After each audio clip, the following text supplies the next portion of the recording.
Hello, everyone, and welcome to another episode of The Lifting with our friends from Australia, Allison and Jayson. Hello, how are you? Yeah, good. Yeah, we're good here too, everybody. We're doing an episode on types of entanglements and how you can get entangled with cords that could not only block your abundance, but also block other things in life from happening and also create different sense of calamities and events in your life as well. These from types of oppression to types of cords that you just get stuck with, not only from walking in other people's footsteps, but all many other types as well. So this is actually, we were discussing before the recording began that we have to make this slightly more clear and concise for people. And I was also just bringing this up in a smaller recording earlier today when I was discussing different entanglements, different dimensions. So actually, I will start from that point because this was, I'll make like a more condensed version of that because that was actually something that was actually quite expanded. So that had to do with like the multiverse and different things, entanglements between different like duplicates and different parts of the multiverse. But what that is say you have you here and you have a you in a different universe somewhere. Whatever that version of you is doing affects you and vice versa. And sometimes when the timelines get closer together, it actually bleeds into one another. That's a topic I was going into on much more expanded recording, but this also goes into what the oversoul is connected to as well. Whereas the different multiversal expressions and vibratory expressions that the oversoul is connected to can also affect you here through entanglement. It doesn't matter if that person in that other universe or pocket or where have you is you. It could be a different version of you within a whole expanded multiverse of universes, omniversal and super omniversal expressional platforms. And to make it more simplified, any number of these things could also act either as a guide or as a blocker to you. You could get something useful or you could get something that can mess you up here. And this goes for good choices, bad choices, all in between. Those are the rules of the multiverse. What doesn't happen here happens there, and vice versa.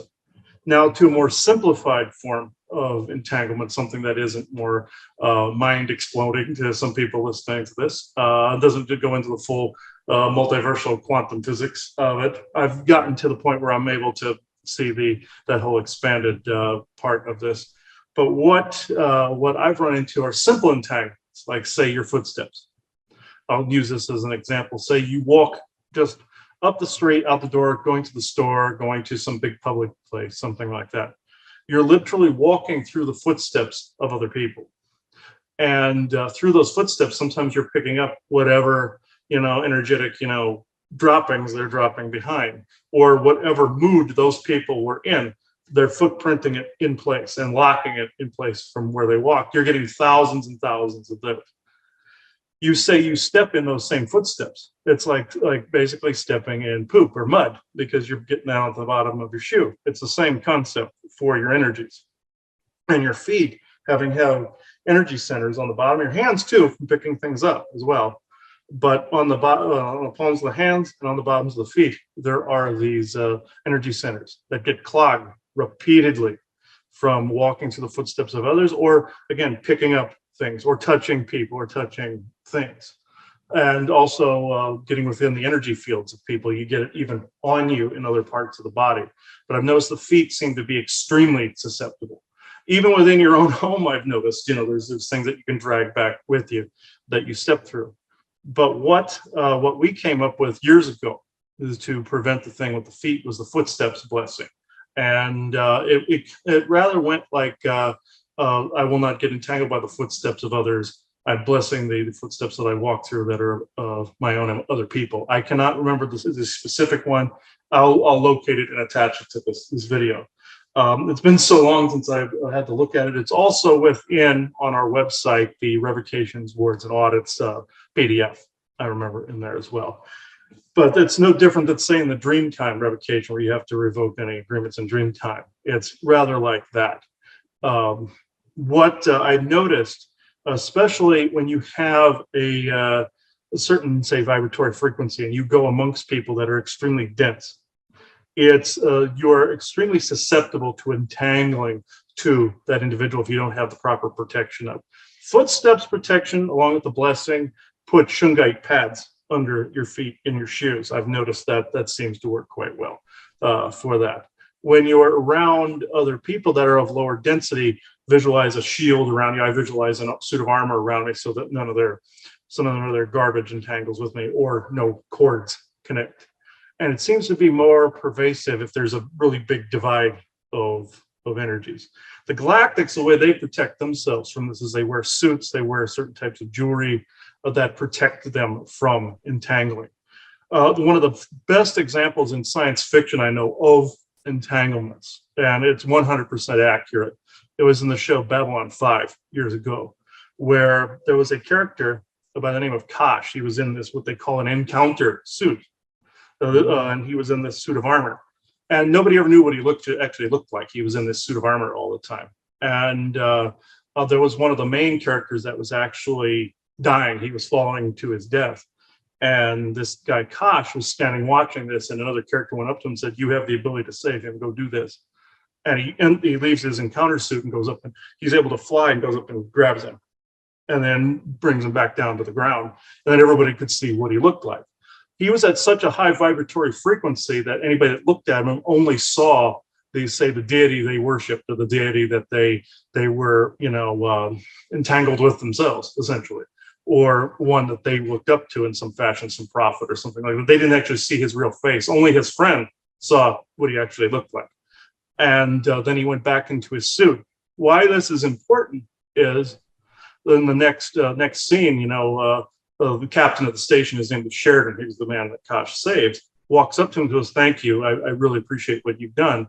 And Kosh turns around and said, basically says, "We'll speak later on this, but too many people saw me. I now have to go rest." Essentially is what he was saying. He had to cut all the cords that essentially got entangled. He got entangled with. He was so susceptible to it when there was literally 1,000 people in that room looking at him. And through the visualizing him and looking at him, they were forming connections, cords, and like essentially entanglements to him. And so he had to go rest. He was completely wiped. And that was, I think, is one of the very best examples that I know of in shows of this. That and something that we also call the bad effects of good intentions, whereas people will focus on us thinking that they're doing good, or send urgent messages of like help me messages to us. And I mentioned this on Interstellar Council as well. And they basically imprint their own entanglements on myself and herself. And I had to tell people on Interstellar Council, I said, these are the reasons why I cannot have this. And I told them, you're opening portals in our home, you're making a string, which is essentially a miniature wormhole or portal, is really what these cords are miniature wormholes and portals. And you're connecting them. And by focusing on me and saying a prayer or something like that, it's literally opening a doorway to this room in particular and our bedroom. And it's really dumping every problem you have literally on us.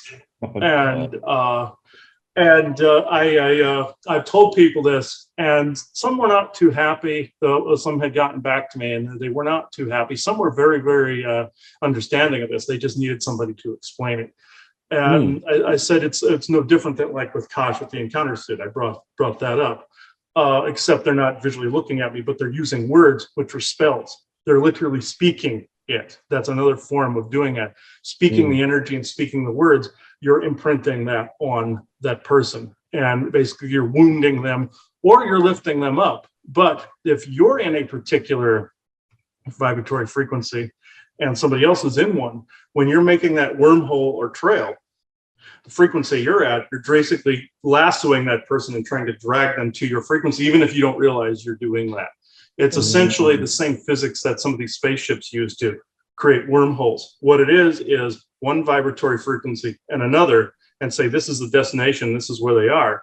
They grab this frequency and their ship entangles to that and goes straight here. That's how they are able to travel through the universe and open these doorways. It's the exact same physics, just downscaled to what I call, it's basically macro and micro, or as above, so below, the basis of all magic, essentially.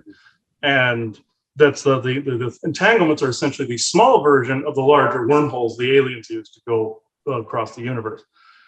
And you can literally use that same physics to literally transport yourself to another planet if you wanted to, if you knew the vibratory frequency or coordinates of that planet, or spatial coordinates of that planet. Same difference, like in Star Trek, where they beam people everywhere. It's the same difference, or portals or vortexes opening. And this, I know this is a complicated set of physics, and this probably went down a rabbit hole you weren't thinking about. But yeah. I think what's interesting, though, again, just kind of going back to the beginning, is the use of the word entanglement, because, you know, in general, we all entangle all the time. We all interact with things all the time. So it's an interesting thing, because normally in the area in which you have specialized, you know, when you bring up the word entanglement, it's usually something that is interfering. So, but are all entanglements bad? No, of course not. We have to have some, you know, interactions and different things going on. So I think when we talk about, again, some of the things that are being brought up today, giving perspective, that phrase entanglement, you know, it really just, you know, in most contexts, when a lot of people are bringing it up, are related to something interfering, that it, you know, maybe was not meant for your highest good, or is blocking something else that in general you came into wanting to experience something. Something could be pushing you off course a little bit, or something could be, you know, causing either a malevolence of wanting to interfere, or an accidental interfering, unfortunately, the results of which could be the same, which is why we've talked about, you know, the bad effects of good intentions. When an unintentional effect maybe occurs, which one of them would be simply where, you know, you've really worked hard, you may be looking kind of worn, but it's the stress that motivates you and keeps you going. So maybe, yes, you're a little bit worn.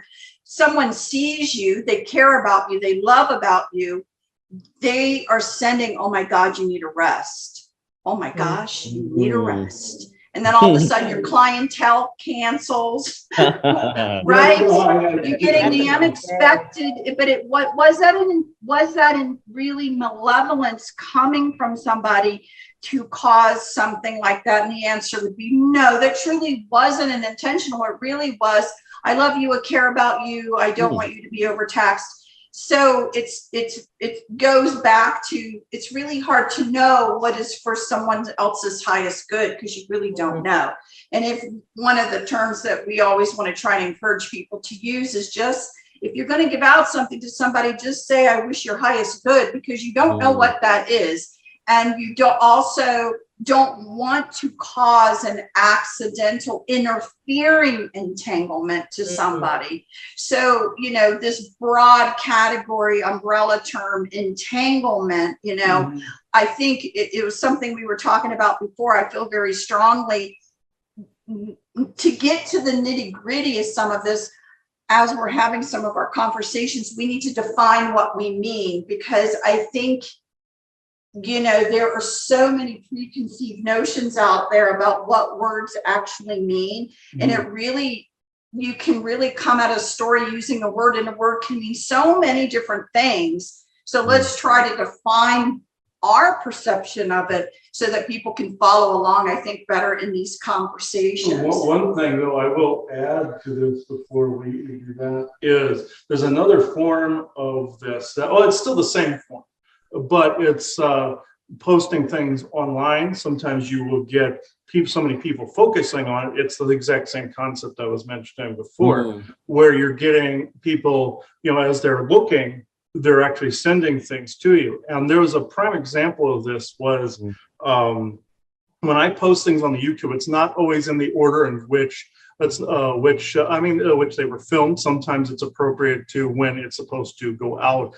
either intuitively or you just know when something is supposed to be posted. And this, I basically go off of that, or sometimes I'll forget and go, oh, I got to go back and work on this. What happened one time was we had posted the shows. I believe it was The Bad Effects of Good Intentions, one of the other two that we did. And we explained this to people, and we also said we were clearing up some of the things that we had been working on. We were successful in cleaning it up. Everything was okay. Well, then I posted a session that had been filmed a few weeks prior to doing that. And where in other sessions, people would notice that I was bogged down, or else I was tired. They said, oh, you look tired. People even said that in the comments. And I quickly deleted those because I knew of the word entanglement. When I posted that next session, what happened was people in comments like, oh, it's happening again. I'm going to send all the light I can. I'm going to send every bit of healing I can. And I finally had to say, no, please stop. I finally had to put that in bold letters and said, please stop. It's been dealt with. This is something that's been backdated. This is old. This is not why I date everything on there. Date and timestamp everything on there. That would be why. That's why you always hear me utter the dates and times of closing that particular circle off or closing that particular conversation. That's why you see me do that constantly. And I had to get into the habit of that because people would go, oh, this is happening again. I'm like, no, don't co-create that. It's not happening again. This is just older. And some people were understanding, like, oh, no. Some people thought I was being mean to them. Some people were going, well, why are you yelling at us? We were just helping. No, actually, you're not actually helping because you're dumping stuff on us that's already been corrected and you're recreating it now. So I had to be very, very strict on that. And to some people, from some people's perspective, I may have looked like a drill sergeant, but I had to do that to protect our own space. Because having to cut cords, having to disentangle, having to look and do shadow work essentially to undo like centuries of garbage was getting entangled and getting hampered down by people constantly doing that. That actually was a major interference in my own shadow work because I had to shove away their stuff at the same time I was trying to shove away my stuff or reintegrate my stuff. So I had to make that quite clear on both Interstellar Council and our shows like this. That why I was miffed at people for doing that. And I also just noticed that we didn't do an affirmation of blessing. So I will actually have to send because this is very appropriate what I'm about to say. So, my brain just said, hey, you didn't do this. So, okay. What I said was very short and simple. Cut all cords, even those that seem like they belong, save one, the cord to your soul. And what I mean by this is this. Cutting all cords. This goes into an area a lot of people are uncomfortable with. And these also are sexual cords as well. And what this is after you're finished, doing this, there are cords. There are always cords every single time. And many people associate cutting these cords either from a heart space or from having sex. The people associate that with, oh, you're cutting all ties to that person. They somehow mix these two things up with breaking up with a person and cutting cords. That one has absolutely nothing to do with the other one. And I'll explain this. When you have these cords, either from here or through sexual cords or sexual encounters, when you keep those cords, these cords, like any cable, can be hacked or hijacked by any being wanting to mess with you. And also any version of yourself, again, this goes back to the multiverse type stuff, that wants to hijack this and siphon energy, or if it may even be interfering with them as well. When you keep this cord, this doesn't necessarily mean that this represents a relationship. This just means it's an entanglement, even with your lover, friend, whomever. You cut this, and you cut the one to the heart space if there is an entanglement cord. This doesn't mean you've now just fallen out of love with that person. I want to be distinct the difference, because people have come to me in sessions, and I've said, "Oh, I'm cutting all these cords," and they're like, "No, please don't. I'll end up falling out of love with this person." I said, "Where did you get that idea from?" Well, it says this teaching in this book. I said that book's incorrect. You're cutting whoever wrote that was being influenced to basically allow people to keep all these cords and entanglements, and they're just a ball of mess. There's just this big entangled mess after a while. You must have to go through a practice or a routine of cutting cords, and I use selenite for the most part with cutting cords. Like I'll just visualize, even getting rid of the entanglements on the hands. I do this, and on the bottoms of feet, I do the same. And anywhere I visualize the cords being cut. This in no way is severing the connection to your partner. So many healers I've run across are telling people the exact opposite of what I just said. That this means this is a holy union of some sort. No, you're getting your incorrect information from somewhere or someone else that you probably don't want to speak to. Because this does not sever the emotions. In fact, these connections could be screwing you up.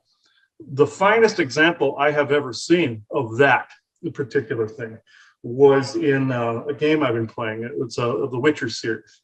And you find out these two characters had a djinn spell put on them 20 years prior to the events of the game. And the female character, I recorded this in another thing. It goes into a long, drawn-out thing. Just know the female character wanted to come in to break the spell. She wanted to see if the connection between the two was legit or if it was part of the magic. Needless to say, they fixed the situation. They managed to cut that cord. They find another djinn to undo the djinn spell, and then they completely collapse the whole thing, and it fixes the entire thing. And not that I'm promoting using djinn as magical sources. I'm just saying that in the game series or in the book series as well, only a djinn can undo another djinn's magic. So they made it so it canceled everything out, and there was no entanglements essentially there. They just chopped the cord. What took place afterwards, they wanted to see if the loving emotions were still there, and it was. And from that point forward, it got 3, 4, 10 times as strong. After that, everything from love to sexual, everything was being virtually blocked. And then they discovered it all. Hey, wait a minute. This may have gotten the ball rolling to a certain extent, but the actual love was legit. The cord was separate from the love itself and the connection between the souls. Cords do not mean soulmate connection. Cords do not mean love connection. Two completely different concepts. One is a needless entanglement, and one is the real deal.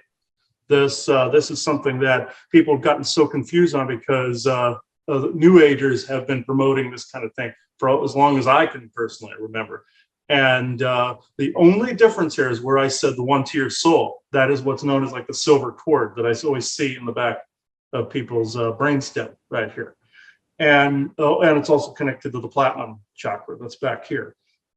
And what that entails is that is essentially the connection to the oversoul. Now, have I seen beings trying to hijack that before? Yes. And some of the, let's just say some of the, I'll just water this down a bit.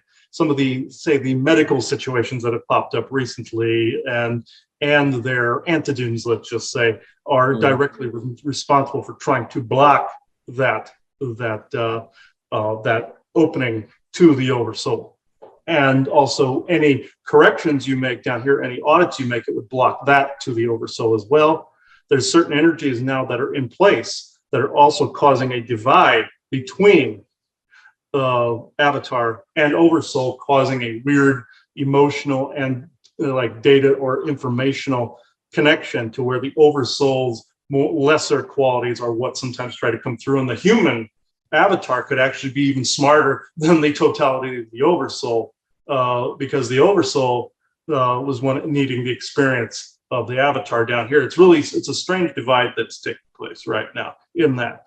In simpler terms, the avatar here is doing audits that the oversoul wanted to do. In turn, there can be some infectious entanglements that the oversoul got mixed in with centuries and centuries ago that the oversoul will not let go of. That the avatar is here auditing and then making the oversoul get rid of. It's like in the reverse of what you expect. And when you take care of it here, it expands back and then you get that reflection back from the oversoul. It's back to that as above, so below magic. You're bringing that divide to a close. Sometimes the oversoul doesn't want to, uncreate something that it created or disentangle from something it disentangled, but you, as the avatar, do, because you're the one with the sense at that point that you want the totality of the library to disconnect from that. And then from that point on, that intention, and also going into that energy and doing the shadow work and the reversal of that entanglement, and visualize either something being put back where it belonged or uncreating altogether, is what disconnects that. I know that's more advanced than what we wanted to go into, but that is what we both have encountered recently. That's that, and that part of it in a nutshell. But there's a complete misconception as the higher self or the oversoul has the over-encompassing knowledge even for the avatar's highest good. And sometimes it's the avatar that creates the micro of the magic and affects the macro. And then in turn, the macro affects the micro. That's the as above, so below magic. So you have to, just like with any construction or architectural project, architects will create a plan or create a little model or diorama, and then scale it up. And this is exactly what architects do. Think of it that way, where you're actually sending something back to the oversoul that the oversoul needed to learn or to comprehend better, even though it's it's like almost like an all-encompassing of multiple expressions and dimensional selves. It doesn't mean that it knows everything, and it doesn't mean that what you're doing down here isn't affecting it through that entanglement. Vice versa, you're getting knowledge that the avatar has forgotten from many eons of knowledge. You're getting that back and applying it here. So there is that cord that you're getting that information from. You're also getting it from the crown as well. So I know that was complex in what I was trying to say, but I knew that had in something short, too. Yeah. I think if people can, be open to the possibility that the relationship between yourself and that perceived higher self probably looks more like an infinity loop with an energy running through it that affects both sides. And it kind of was more of a misnomer to think that it was really one-sided. There was more of an omnipresent oversoul with a little guy down here doing his little avatar thing.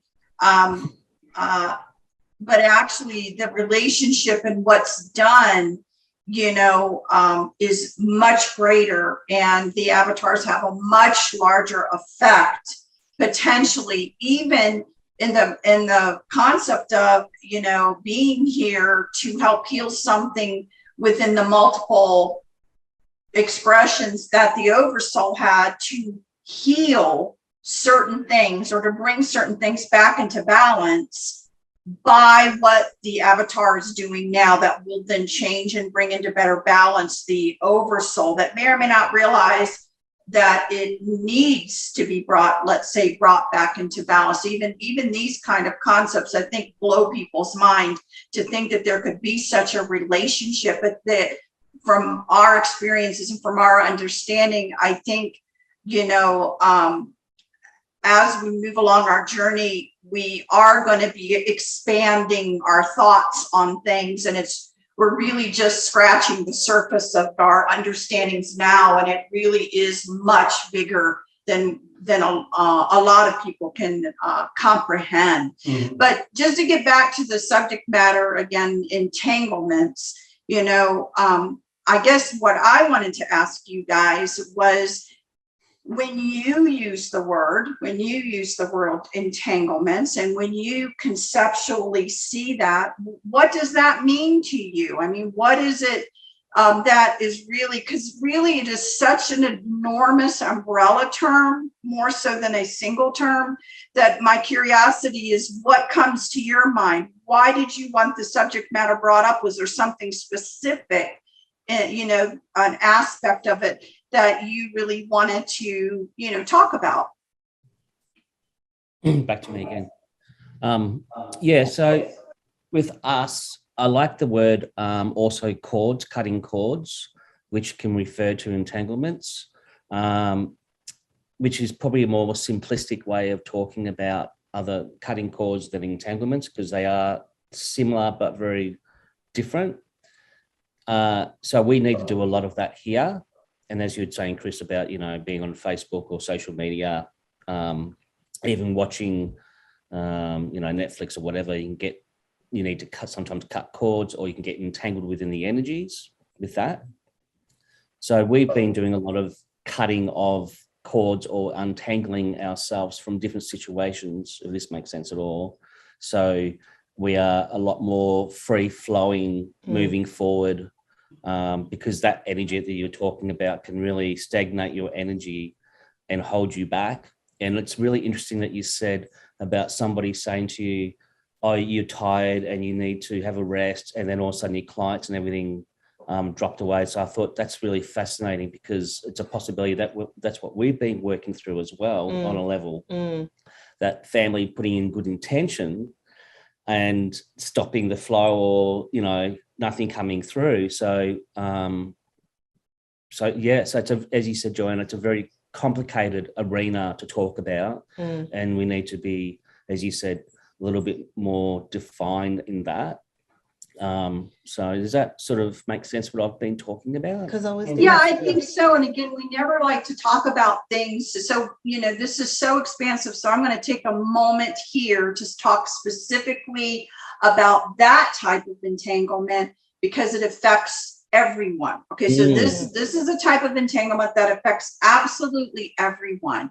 Some other examples of an entanglement like that would be that, again, you can just look within your own family sometimes, and there may be, a particular family member who just likes to come in and it's like they throw up all over you. They're telling you about their life drama. They're telling you about, their problems. They're telling you about whatever. And then all of a sudden you are now taken on the thought process of, how do I resolve it? How do I solve it? How do I do these things? Which really is no different than a person walking into your door with their stinky knapsack, and they've now just given it to you because they don't want it anymore. It's not helpful to you or that other person, to have that type of entanglement going between you. If you are a person who's empathetic, believe you're an empathetic, caring person, that's a beautiful thing. You have the ability to kind of in your own mind be able to put yourself in their situation, to feel the emotions, to feel the problems, to provide advice, to be able to show an understanding. But that's where it has to end, because you are not there to solve their problems. So a lot of people who have beautiful, natural, empathetic, caring ways are exhausted all the time, because they're doing these kinds of things unknowingly. What I always have to stress to people when I'm talking to them is that you can't allow that to happen. You must not let this stuff into your energetic field for you to happen. Arming yourself, right? One of the things, again, I always suggest is, besides shielding yourself in whatever manner, a good visualization, again, is the mirrors all around you turned outward. Let people see themselves. It's like, let them now reflect back their own issues. You're not letting it into your energetic field. That's what you should be thinking about it. The one thing, though, that I have to keep stressing is when you're doing it right, you're going to feel you're a little detached from people. Empathetic people are so used to having this stuff dumped on them that they're going to feel like they're doing it wrong, because they're so used to this certain way of being, and they're so used to carrying this stuff, that when you stop doing it, there's a little bit of a detachment, which is exactly how it should be. But you will still be able to relate. You will still be able to have the understanding. You will still, but it means when they leave, you're not still dwelling on how to solve their problems. And I'm not talking about a moment where someone has a problem. I'm talking about those family members and those people at work or whatever that constantly have problems. It's like they're constantly getting in trouble and constantly causing problems so they can come dump it on somebody else, I swear.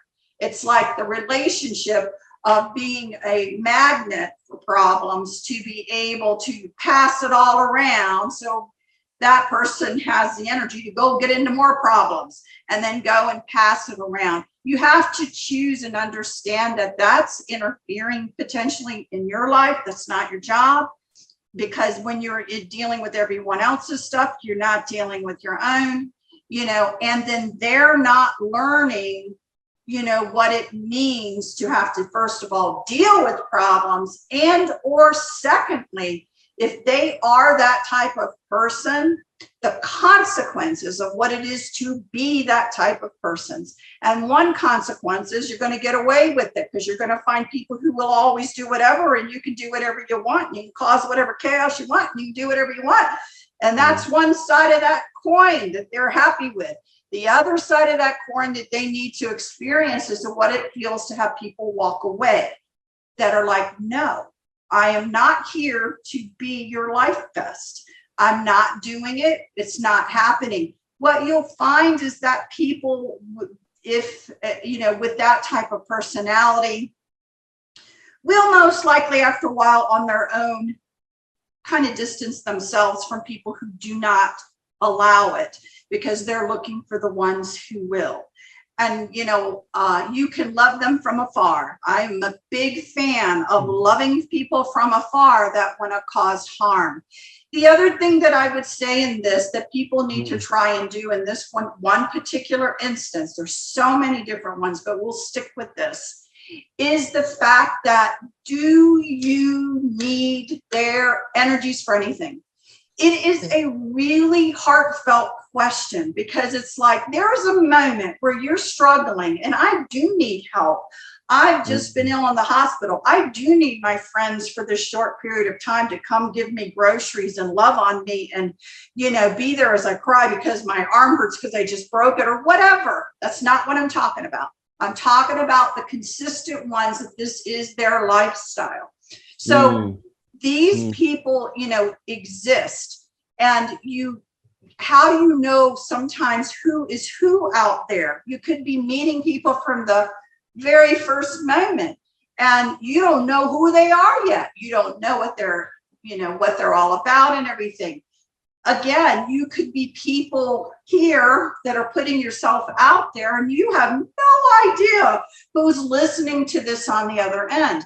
The question becomes, and I say this just for Chris and I, do we need your energy? No, we don't. We are like a little sustained burning core of, right? So, individuals, again, we're not talking a moment of needing assistance from a community, but in general, you're this little ball, this little atom burning bright, right? Energy, and part of the growth is learning how to bring in and sustain that energy to keep going. Unless you're vampiric, which is part of their goal, do you need somebody else's energy? So you really don't. So again, one of the things that I try to help people understand is that in truth, you shouldn't necessarily allow all this stuff to come back at you. So here we are now putting this out there. 2 people will see it. Hundreds of people will see it. Who knows? Could be more. And the question is, all their eyes are looking at us. What are they thinking and sending, our way? Do I need that? The answer is no. And so I don't want it. So again, with mirrors facing out, however you want to do it, I don't really want it. Okay. However, I adore you. And I do wish you your highest good. Okay. I do. I really, really do. So what I do kind of in a thought process of my own is that it's going to come good or bad. Okay. I am sending it back, because when my belief system for your highest good is you should get back what you give. Now I add a little extra to it. I say 20-fold, or whatever, because if you are sending me genuinely love and grace, I want it sent back to you 20-fold, Because a lot of times in this day and age, the people that are sending genuine love and grace to somebody is because they know what it feels like to not get it. It is a true statement. So many people are empathetic and they put it out there because they're so used to not getting that sensation back. Now, I'm not saying others aren't, but I'm telling you, there are a lot of very wounded, hurting people who keep pushing out love to everybody because they've had horrible things happen to them in their lives and they're not getting it back. I want them to get it back, and I want them to feel that true, genuine self-love. I send it back to you 20-fold. The same thing for somebody sending something negative to me. It hurts if you truly let it in. It really can be damaging to your soul. You want to know what it feels like? I'm going to send that back to you 20-fold too. So I don't mean that in a sense to be ugly, but it is good if you're starting to understand the concepts or have any interest of the concept of energies and how they work. You know, you do need to see there is a relationship to sending things out and how it affects somebody back. And so it's a generalized way that I do it. I don't know, do you do it? Oh, yeah. What a good example of this was, again, this had to do with clients. And I literally, this was in a session, and I put a shield up. This was quite a while ago when this happened.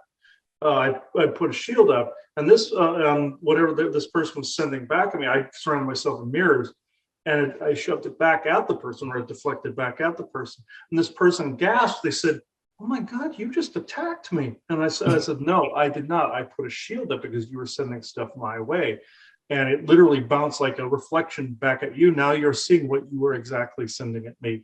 And at first they were unbelieving. They're like, "No, you psychically attacked me. I know it." And I said, "I don't do that to people." And this person went off on their pre-programmed rant where they went, "Oh, no, you expect me to believe that, and oh, you say that, but, I know in my heart what you just did," all this other stuff. They went off on this rant. And eventually when they got done blowing off all their steam, they then realized I was correct.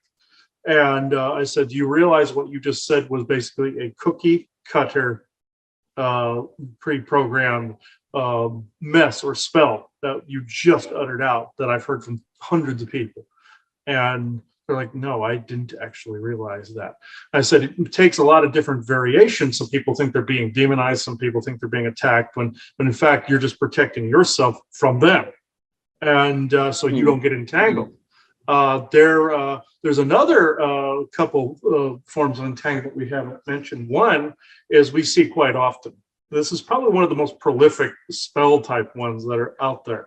And this is where like the negative forces, be it AI, be it military, be it alien, be it anything, demonic, anything, they try to create a narrative in your head that you entangle to and replicate it here on Earth.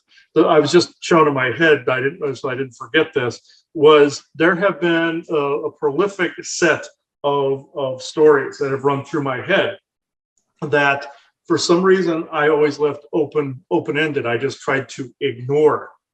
And in this case, you weren't supposed to ignore it. Some people will just go, "I'll just let it pass on by. I'll find the silent space," which usually works, I might add, when you get into a meditative state.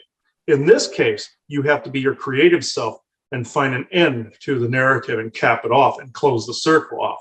Well, and for years, I'd been ignoring this narrative where somebody was attempting, no matter what the narrative type, from sci-fi, fantasy to medieval to normal life to anything, was trying to play out a story in my head where Joanna died. And I was just ignoring it because I wasn't going to listen to it. And I was like, yeah, whatever. That's a bunch. Then there are a bunch of words, sort of thing. I wasn't paying attention to it. Well, and I was told, Isaac then piped up and said, "Man, you have to pay attention to this. You must cap this off. You have to grip that entanglement and cut it. And don't just let it go," because they try to co-create sickness that way. And you ignoring it, you're still seeing it from its one end to another. It's portrayed in like what they want. So what I did was, like what you do, you complete the story in a happy way. I did that. I allowed it to flow, but to an ending where in each and every one of those scenarios, I ended all of them. And what I did was they were all correct and happy ones. Either you were brought back to life or this spot never happened. Like what I do with past life memories, I rewrite the narratives, and that's how I disconnect and disentangle people from their negative past lives. What happened was I got this big wave of anger from these demonic sources, and they're like, like that. I finally did it, cut it off. It never happened again. And this is really important because, again, I kind of refer to this as, again, out of the blue, this energy that's coming in, or this energy that's being piped to us, sent to us. I mean, we said a long time ago, God, 2017, we were talking about there really was the strategy of turning on a technology that would start to interfere with human psyche, you know, and we've delved into that and talked about it. Well, it's stronger than ever right now. People are right to say the energies coming off the cell towers, your TVs, whatever, you know, have some of this in it. It absolutely is true. And in truth, you know, I really do believe over time, as we become more energy sensitive, and many people do, those dirty energies on technology will be cleaned out. They are not cleaned out right now, and they affect you. One of the most common ways is exactly what Chris is talking about. Here lately, I have to tell you my concern, because I believe the overriding, you get onto this ritualistic story running in your head, which really probably isn't you, but it's running through your head, that lead to homicidal or suicidal thoughts and ideation. It is huge on the hit story parade going on right now. Or like visions of killing people. And all well, that's what I meant, the homicidal stuff. I really mean the, you know, I can't take this anymore. I am going to bust. And, you know, I'm going to take as many people out with me, right? I'm going to make a statement. This is so wrong. And it is, okay? But what we are trying to say is, then tell me the story that's running through your head constantly. What is it? Say it. If you have to, say it out loud. And then what you do to make it stop is you change the ending. When you really change the ending and you mean it, you know, it goes away. So it's part of what we've said before about you have to know yourself to know what is it you, because some of these thoughts and feelings are going to be permeating out there that are going to catch you out of the blue.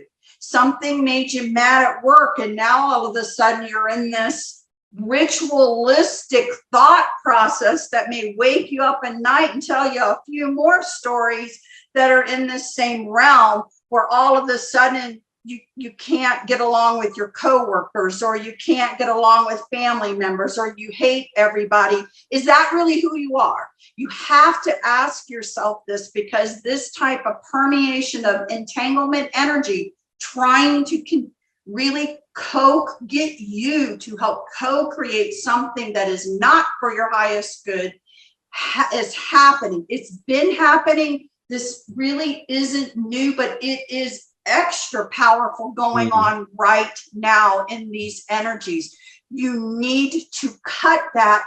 The only way to cut that is to do, I guess Isaac described it as a capping. Is that basically you cut that cord that they're trying to form, and then you change that ending, or yeah, if they haven't added an ending to it, or got you to co-create one, and you co-create a better one. Co-create again. What do you want?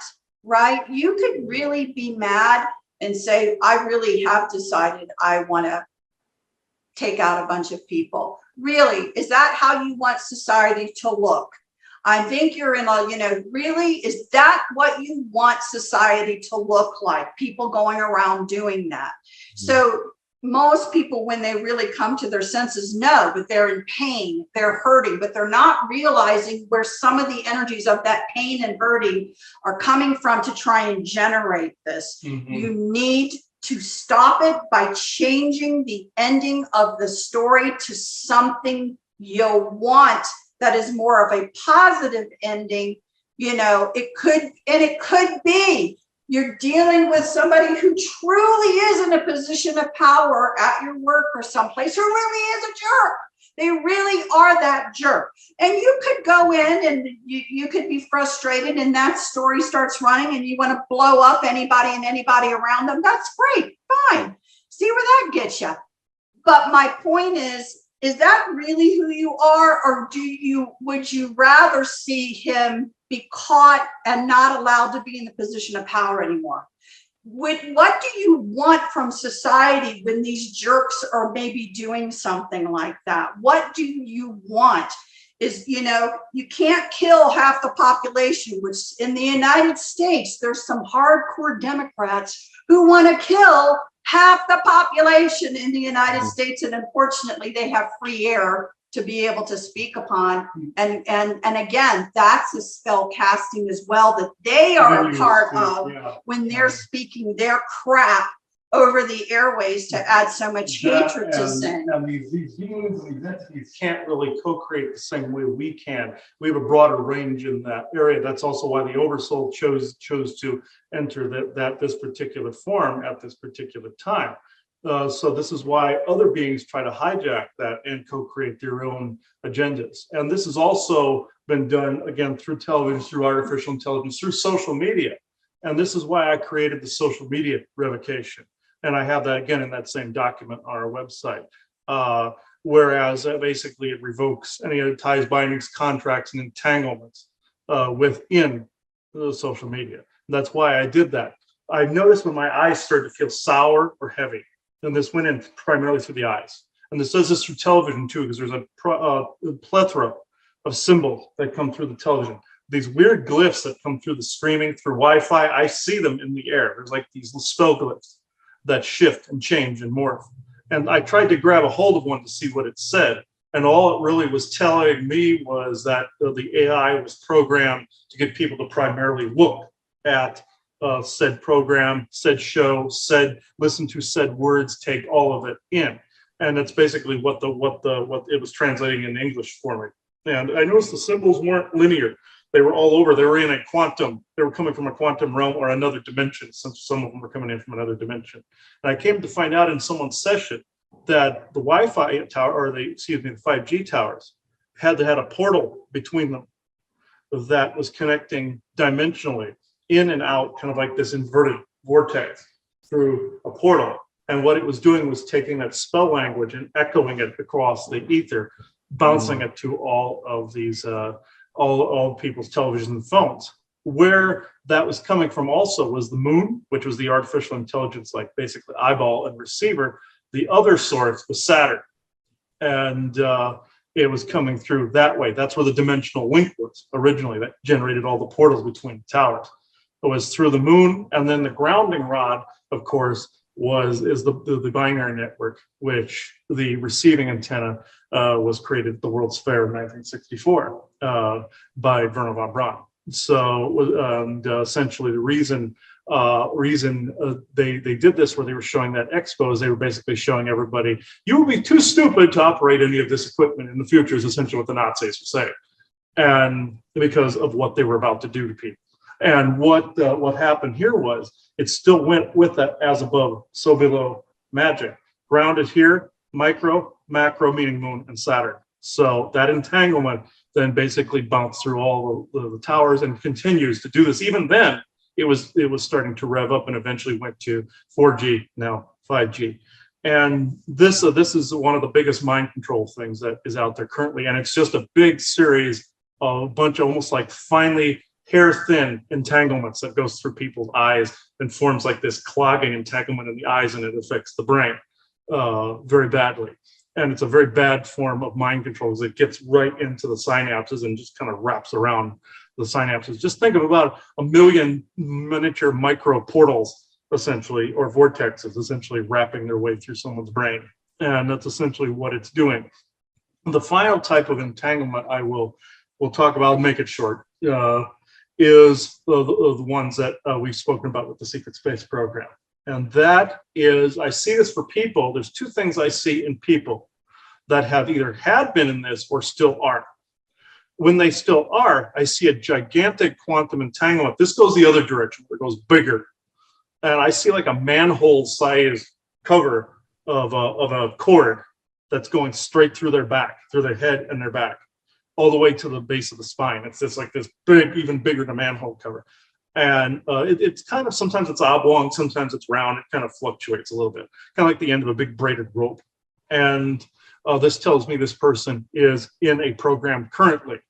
And what this entailed was, also, actually, before I say that, in someone's timeline, if someone has been in that, I will see a loop in their timeline telling me there was time travel involved. If someone's also still in it, I'll see that loop, not round, but it'll be ovular. And it'll be, or like a little point or hook at the end, meaning they're still hooked somewhere.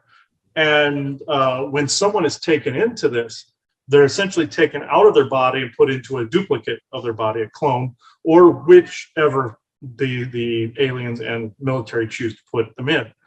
During that time, of course, then you'll return that before the morning or the sun comes up, or not, unless you've passed on in those programs. But through that 20-year period, you're running parallel to yourself here over that 20-year period. There is a series of like quantum entanglements that are hitting you the entire time. Emotions, like you could be afraid that maybe that version of you is on another planet somewhere going through a battle scenario. Boom, boom, boom, boom, boom. I noticed from the years of 1988 to 2008, I experienced that very thing, because that's when my 20 and back west. So when I experienced this, especially towards the middle portion of it, I was getting nothing but fear, anger, all of this through this, now I know it to be a giant cord, a massive cord. And when they return you to, when they've returned you to said time, which was in 1988 for me, when it was done, when that version, it goes back, you propel forward like you wouldn't believe. What happened to me was, this was in 2008 and 9, I finally realized some things that I wanted to do, wanted to accomplish. What was the first thing that happened? Well, actually not the first thing, but a series of unfortunate events, I call them. Whereas it can go from something like a flat tire all the way up to being robbed or being hurt or shot or almost killed. It can amplify and lead up to this, where you just one thing after another. That's a form of oppression. What happened was, the moment I ended, or one of the moments I ended that the 20 and back, one of the things that happened was right at the tail end of that, I was robbed at gunpoint, held hostage for 3 hours because somebody wanted to make sure I did not remember this. They wanted me to remember trauma and block all of this, continue to block, because they knew what was about to take place. The people that incurred it knew exactly what was about to take place, and they couldn't stop it because it's the physics of it. That was beyond their capabilities of stopping. So what continued to happen was distraction after distraction after distraction after distraction. This goes for doing your shadow work as well. This goes for channeling. This goes for any sort of work you're supposed to do. Distraction, distraction, distraction. Series of unfortunate events that try to get you away from correcting self, or being grounded, or cutting cords. And what took place after that, leading up to my accident in 2009, what took place was, there were just a series of from drama to cops harassing me, to the little fender bender car accidents, to people, just arguing with me, no reason whatsoever. And then eventually, me going to Tucson and getting hit in the crosswalk and hit by a car going 40 miles an hour by somebody who was texting. So that led up to that, and I found out that was a target because they saw I wasn't falling for some stuff they were putting out there. I wasn't getting beaten down and demoralized they thought I was going to do.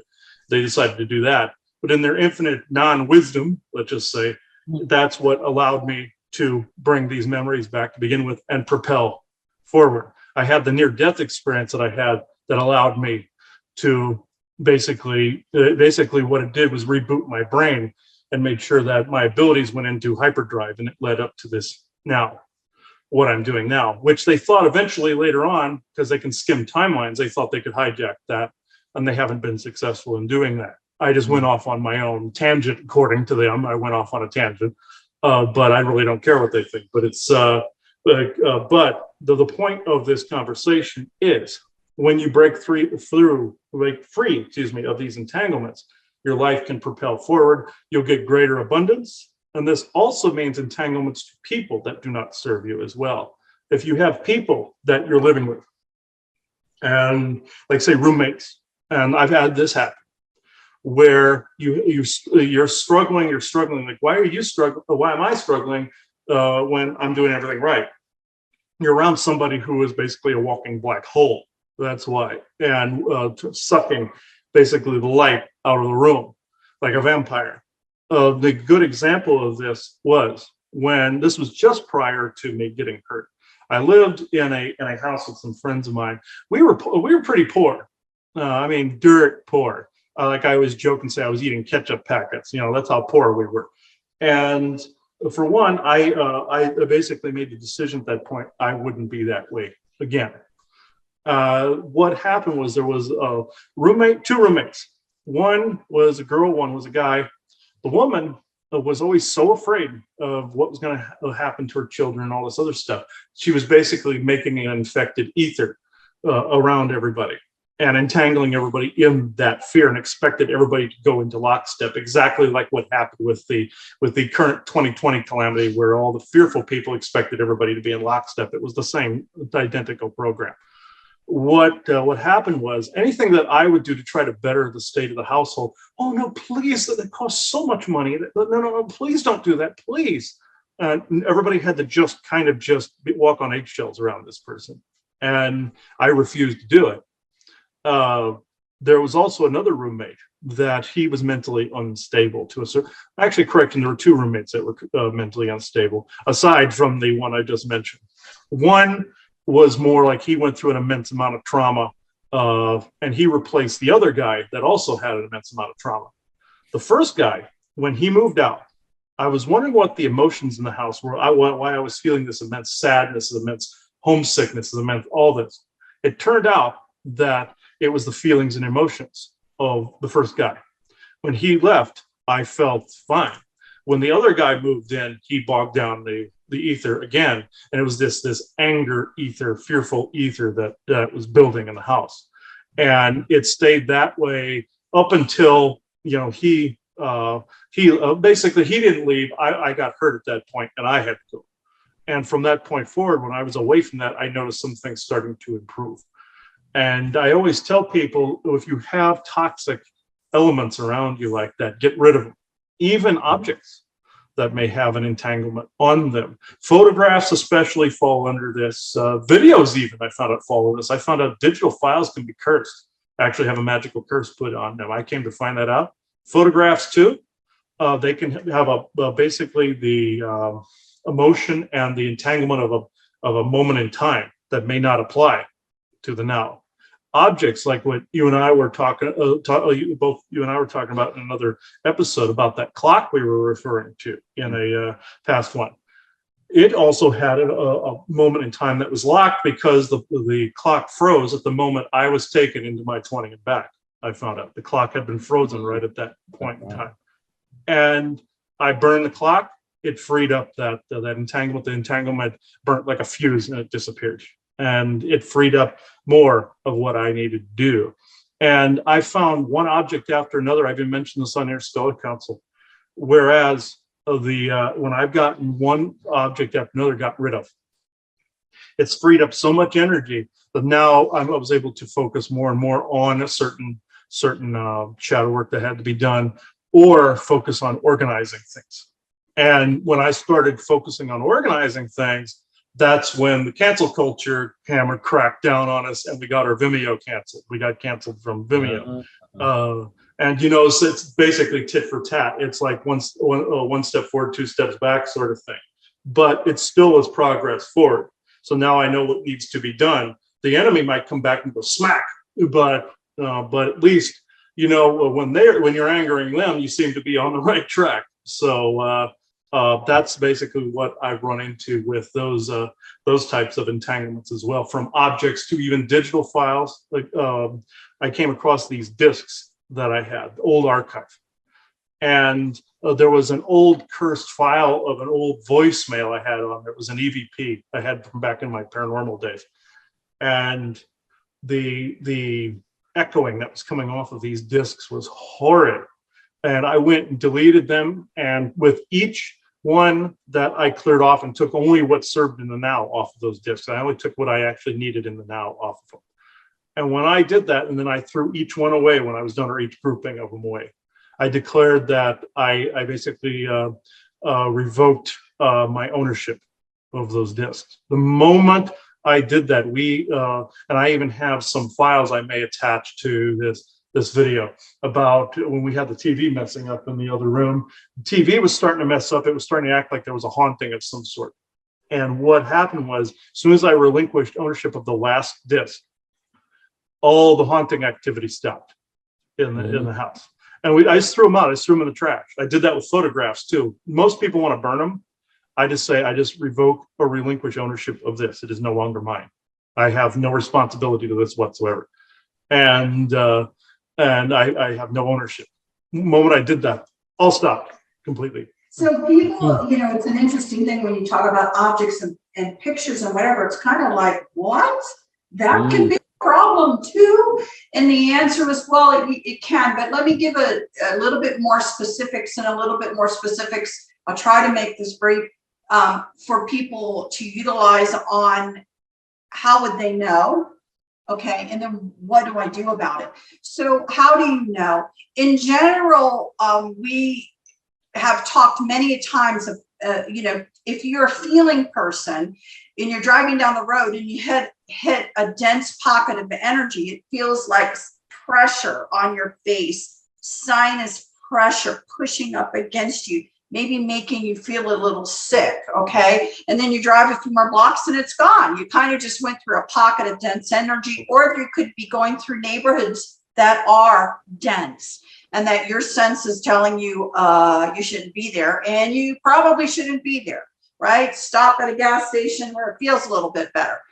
So some people can feel when you're talking about an object. In fact, we were working with a young person not too long ago who's very sensitive, to try to really help this person understand and identify and understand her skills so that she could herself identify some of this. And she was doing really, really well with just kind of feeling it, and then kind of feeling, where's that energy coming from, like a beam, where is it, to be able to identify some things.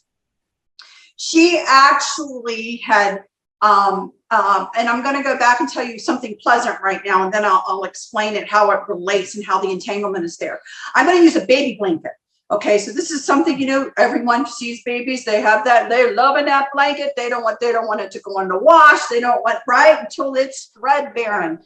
Well, what has really happened is the child itself has loved it and imbued its own love energy into that material. Okay. And so when it needs to feel safe and secure, it's grabbing back what it has embedded itself into that fabric, that energy, and that everything that it's now feeling, that's helping to help itself soothe.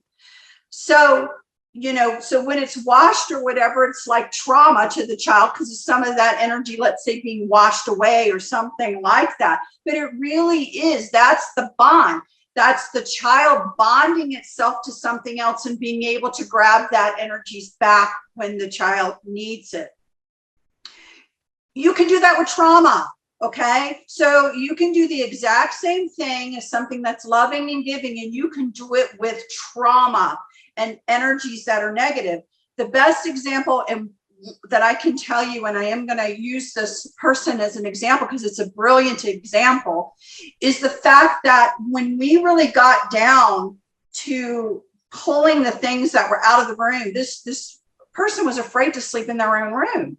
And so in getting it and with her new, understood skills that she was an active part, of being able to do this, out pops this piece of luggage.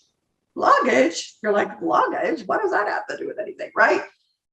This child had bad experiences with her family on travels.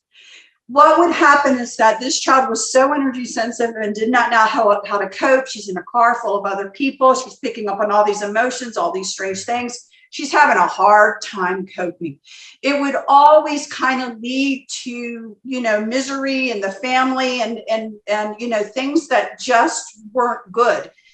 So now that every time that child, and it was time to go on a family trip and she pulled that luggage down, she was now in terror for the next bad event that she was now imbuing into that luggage. And that also symbolically began to represent baggage, literally. Literally in that sense. So one of the worst objects in her room that was causing so much trauma was what she herself had put that trauma energy into and created it. So once that was really understood, the family, we're getting rid of it, right? Don't want this in the life anymore. Once that room was cleared of the things, she's like, why am I holding on to this when it reminds me of the breakup of a friend I have? That's all I think about when I hold it. You tell me, why do you want to constantly remember the energies of something? So when you look at photographs and you look at things like that, you have to look at it in the sense of, what am I remembering? Am I remembering something good? Or is it always be bringing me to a moment of sadness, over a particular situation or something like that? And then I'm going to be upset about it. It's going to take me a few days to look about it. Let me put that picture back up in the closet. I'll forget about it. Then I'll relook at it next time I look at pictures, right? Is that really for your highest good? Or is that something that you drag now that now has you in a loop of being upset and despair? Get rid of it, because that is maybe energies that you have potentially imputed, as well as anything with the face, something can come through. We've talked about that a lot of times. But pictures, things with the face, but also I know some crystal skulls can have some weird entanglements. right. So so I'm trying to give some real, let's stick to the real world examples of what can happen that could be either entanglements or bad energies, bad memories, bad things, where you could actually be causing some of it yourself. Now, is it good to have something to vent your bad energies into? Of course, right? You got to get rid of it somehow. Some people, will take a pillow and beat it, or they have a little beat doll, or they have whatever that they can do some of that with to get rid of some of those energies. But after a while, you need to get rid of it and get something else, because you don't want it now circling back, right, and causing problems with you. So these types of energetic exchanges actually happen. Again, we've tried, it's such a big umbrella term. So we've tried to cover many different examples of it, but hopefully from what we're saying, when Chris is saying he by chance takes a selenite, what he's saying is, yes, cords, bad energies, right? Bad thoughts, bad, it could be whatever. It could be energy. I'm detangling from what just streamed through the TV, right? So you're trying to go in there. I do something a little bit different. People can do whatever they want. You can visualize and do whatever you want, okay, to that, if you know that it's working for you. I always was mesmerized when I was younger with a kitchen tool that was put out there that everyone had to buy. You put onions in it, and it's this little thing with a little spring on the top and a little thing, and it cut it into a bazillion pieces, the Chop-O-Matic, right? So I like to do something simple. I think of myself in the center of that Chop-O-Matic, and I just think in my head, I have gotten it all. The what you use and how you detangle can be done in many different ways. The point of it, though, is you mean it.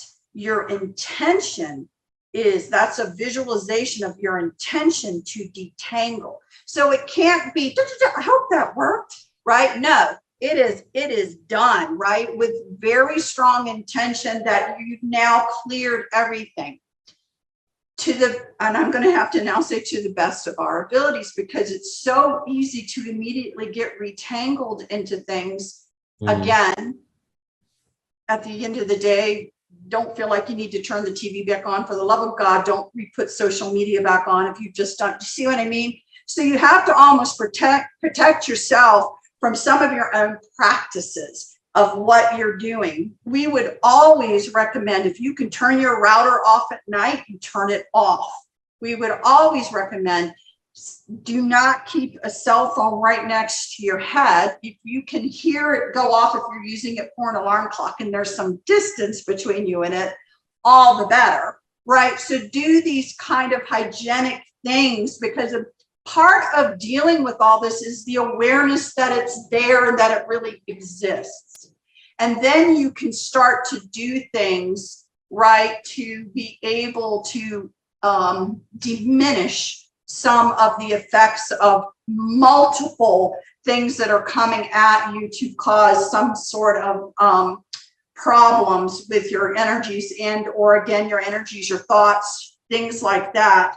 And you just want to minimize as much as you can. You did have, I know one of your questions that you had asked, again, you asked a couple of questions, and believe it or not, some of them are a little bit more complicated. One of the questions that you asked was really about vortexes, closing vortexes and closing, again, thinking they are portals for something to get into. I will tell you, interesting, again, that's a loaded term, believe it or not, because sometimes there are energies coming from certain places and they're going to stay there, because, you go to Sedona. Sedona has energy vortexes all over the place. Some are quite big, some are quite small, and you're not going to close. No one's closing that. The earth pretty much ain't going to let that be closed. So I think when you're thinking of I'm going to just ask you, define that question in more detail of what do you mean when you say, how do you close a vortex? What is the vortex? What is it about?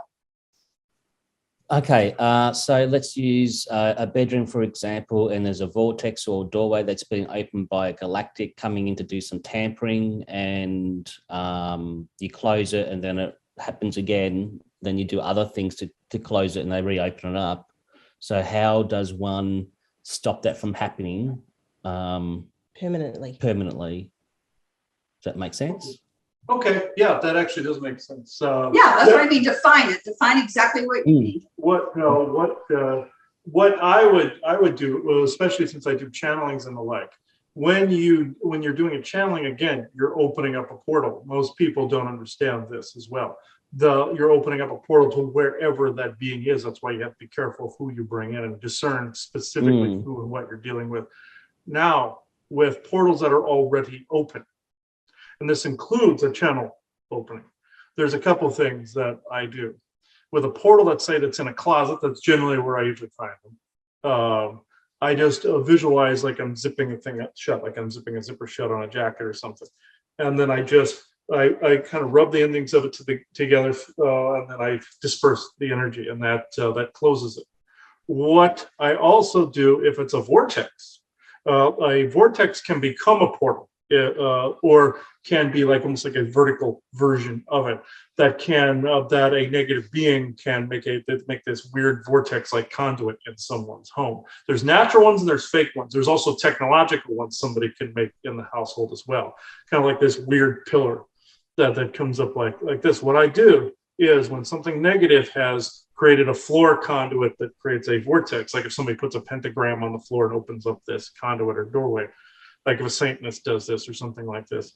And I want to specify bad Satanist, because I've had hate letters in the past saying, hey, there's two different kinds. So I'm just going to state that now. I recognize the evil guys, the Luciferians. Okay. What I do is, if it's spinning a certain way, usually it's like a counterclockwise. I make another one over the top of it that's going clockwise. And the motion of that disperses the vortex. It's like in one of the original Superman movies where he spins the earth the other way when he's doing the whole time travel bit, reversing time sort of thing. I do kind of the same deal with a vortex. And this, that's essentially what I do for that. I just visualize that and create, spin that energy around that. Now for channel portals, ones I myself create for doing sessions. And this is why whenever I talk to a being, I automatically close this as well. What I do is, like say after an Stellar Council or after one of these shows that I've brought in a being or something, what I say is, these are the words that these are the exact words that I use. I close this circle. May no malevolent entity follow or trace me back from this bilocation channeling and or healing. May my true benevolent guides and true benevolent source energy have my back in this matter. It is forever so in all moments, all sessions and expressions. Immediately that portal closes, and because it's generated here, so I have to see that circle close it. And that's also that's in any sort of ritual anywhere, from anything. I saw this one episode of The Unexplained we were watching one time that was about rituals, and they were showing this MMA fight that was going on. When a distractor came into the ring and broke up the closing of the circle, it spread to the fight in the ring, spread up to the audience, which spread to the street, and it caused a riot that lasted like a day, and it spreads exponentially until someone closes that circle. So you always must close that circle. And even in something like that, there's a ritual like sumo wrestlers have their cleansing ritual with the salt, where they confine the fight to the ring and not outward. Anybody like shamans, anything will literally close the circle after a ritual is done. They'll say this circle is now complete and closed in some fashion or form. And I would like to say it's just the intention of doing it, but you also have to say the words. Now, when I speak to a being, if someone makes contact with me in the middle of the day, which I kind of loathe sometimes because of the fact that this constantly opens a conduit, and I don't like doing that. And if I do that a number of times, something can hijack it and make my mess up my day really badly. So I don't particularly like doing that. I will if somebody must speak, but I try to confine that kind of interaction to a block of time, and then I reground and I decompress the rest of the time. What happens is, instead of saying that whole phrase, like if we're out and something happens and I have to clear it, I hate doing it in public too, because you don't know what's looking at you. And, or if it's a low density area, I don't like opening up just to stop a distracted entity. Sometimes that's what they want. They want me to open up to cut the head off of something to get me to open up so they can bombard me a little more, knowing that I'm more open. Cutting the head off the entity, and then basically, I put a big net or a box or a dome around it and declare it basically nothing. Or what I do is I say basically nothing cube, nothing box, or nothing dome, or nothing net. And then I basically declare it uncreated. When I have to do that, sometimes that gets the attention of something else around. And I don't like doing that in public anywhere. Again, then I have to close the circle very quickly. I found a quick way to do it in a pinch was basically saying, I close this circle within the aforementioned parameters and conditions, meaning I'm basically arcing it back to the original way I close the circle, and I just snap my fingers and it closes it. That's just a quick way of doing it. There's a natural follow-up question to this that I'll go ahead and ask, because I think, again, we've got to get proper perspective to the question. Does that mean, so let's say it's a closet or a unit saying something and you've closed that portal, does it mean that something else now can't ever open one in there? And so we've had that where there's been consistent, what you did worked, but then there's a consistency, and there comes a moment where there may have to be a recognition that really what needs to happen is the energies of that area need to somehow be changed a little bit to prevent or to, people don't want to go through there, let's say. And so make it so toxic so they can't. Like what I do is I put orgone pieces, I will put some of my salt and hematite pieces in there, and sometimes also putting a selenite wand in there. But since selenite is one of the greatest disentanglers I've ever seen, I sometimes will put that in the space. And I've also chosen to do all three on occasion. And that seems to prevent a portal from opening. Sometimes also on the back side of the door, I will put a quarter-sized mirror on the back side. Mirrors are unfortunately very, very prolific portals, but if you put it in a space where prolific portals open, you're canceling that out, and it's basically mirroring that basically the ignition energy of the portal trying to fire up or connect. It bounces it back to itself and it dissipates. The way also we prevent mirrors from being portals is, again, we put our salt pieces in front, or if somebody doesn't have one of ours, Himalayan and or Dead Sea salt, or even Black Witch's salt, in with some hematite in a little bowl in front of the mirror, and cover your mirror with a red sheet or cloth. That tends to stop that deaden its tracks. For whatever reason, they can't pass through red. They can't see through it, and they can't pass through the salt. Under bed spaces and in crawl spaces as well, do those same things where you put those objects in there. Under our bed space, we have salt pucks under there and a small orgone piece under there, because we had problems with beings hiding under beds. What children are seeing under beds, unfortunately, is true. They're saying a monster under the bed. Yeah, a portal can form under there because it's a space, this open space. So I just put those canceling out objects under there, and it stopped, didn't extract, never happened again. So there are permanent solutions to these things. There are some prolific beings that like to really push the envelope on occasion, push their luck on occasion, where they will attempt to constantly do it no matter what. They'll constantly try to get in. And this goes back to entanglements. Whereas if something is constantly entering your space, no matter what you do, this could mean you have some shadow work to do from a past life, dimensional self, or something, some PTSD that you are linked to that is drawing this in. Or you have a symbol or object that they're entangling to, like I said, with the discs, like I said, the photographs, any object, a haunted object where ghosts are attached to, anything like that. Chances are, if something keeps happening, despite whatever safety measures you're putting up to protect from the external, it's either internal or you've Trojan horsed something inside the protective space and you don't realize it. Some people think it's always outside.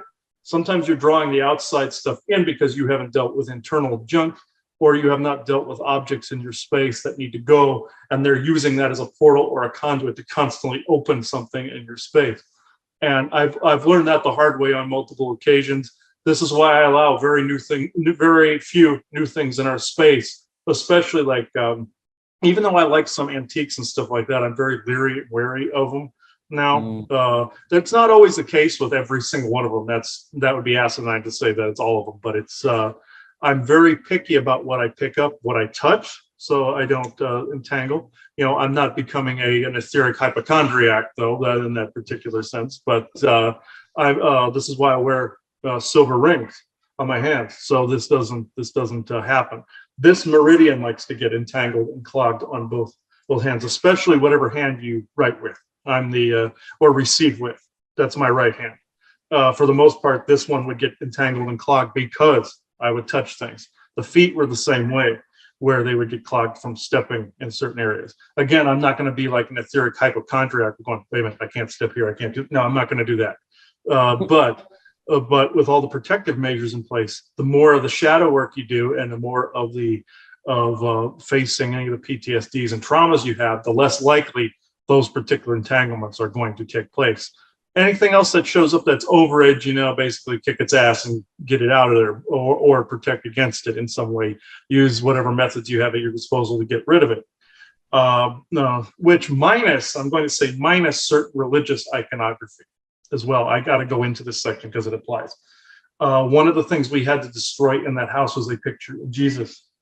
And it could have very well been the model that posed as the picture of Jesus too, because that's where that original image of Jesus came from. It wasn't actually him; it was who posed for the drawing originally. And many people think this is a good protective measure when there was actually a demon hiding within the picture, and I had to burn that. And this wasn't actually the man; this was who the man was that posed for the drawing. Many people forget that historically these were created hundreds of years after Jesus died. Also crucifixes are another one. These were symbols created by a Draconian, Orion, Roman, and Holy Roman Empire. All of these in the Roman Empire, all of them to basically get people to give power away to another source instead of looking within from it.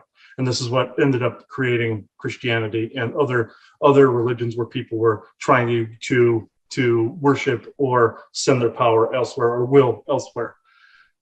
This is another form of entanglement. Somebody one time in a paranormal group that I was in was constantly flashing a crucifix when I said there was a demon there. I said, would you please stop this? You're actually antagonizing. Well, no, I was taught you have to antagonize to do this. I was like, no, it's vampiring that off of you. Well, I'm holding the Jesus of the crucifix. I said, I'm going to need you to leave the room. I will explain this to you some other time. I need to take care of this. And this person was antagonistic. No, I'm going to stick her. I'm going to just fight to the bitter end with this. I'm going to just flash this. I was like, no, you got to get out of here now. And I had to actually have that person dragged away because this person was fighting, and because that's what this being was trying to make the person do. And this person was just irate. And I got rid of the demon, fixed it, and went out to this person, sat on a porch with him. I said, this is where you went wrong with this. I said, you cannot antagonize. You cannot use provocations with getting rid of demons. You can to draw them out of wherever their hiding place is. But then you must stop, and you cannot continuously argue with them like that. Secondly, crucifix ain't going to do squat, because those beings created that religion to begin with, and it creates a dark entanglement to them, whether you know it or not. And this person just looked at me like I had two heads, and it was. I tried explaining further. I explained the history, all this other stuff. Didn't phase. And it won't. So we're going to stop that right there, because please do not feel that if this resonates with you as a potential. I think I kind of agree with that. It is not your job to try and go out to the world to make the rest of people share your viewpoint. Exactly. Please exactly. don't. Evangelizing is a form of entangling people to whatever it is you're trying to entangle. You need to respect people's, again, as we've said before, you don't ever throw the baby out with the bathwater. Yeah. And there are beautiful communities that do have,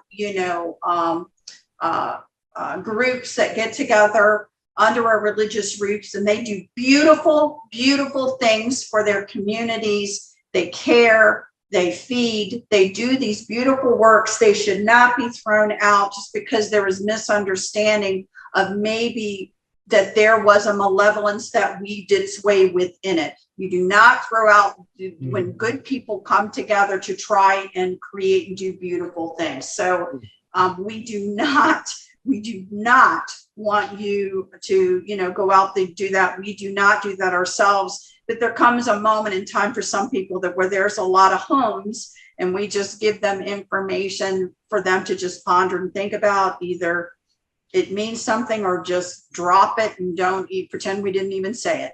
So I hate to do that disclaimer, because there really is a you should or shouldn't with religion. And I'm like, it's actually somewhere in between, because the good works that people do, the reason, these things are because you were good people. And so, I don't like to just demonize, let's say, a whole thing just because, there was malevolence that weaved its way through into a belief system, because most belief systems, all of them, have been somehow invaded in one way or another with certain thoughts that people will have to ponder and let go of, as they grow in their spiritual journey. So yeah, it's good you added that, but I wanted to show that was also a form. No, I agree. It absolutely is. Yeah. But we don't want to leave people, especially new people listening with us, thinking that somehow we're out there. I come across, We don't I do think that. I'm doing that is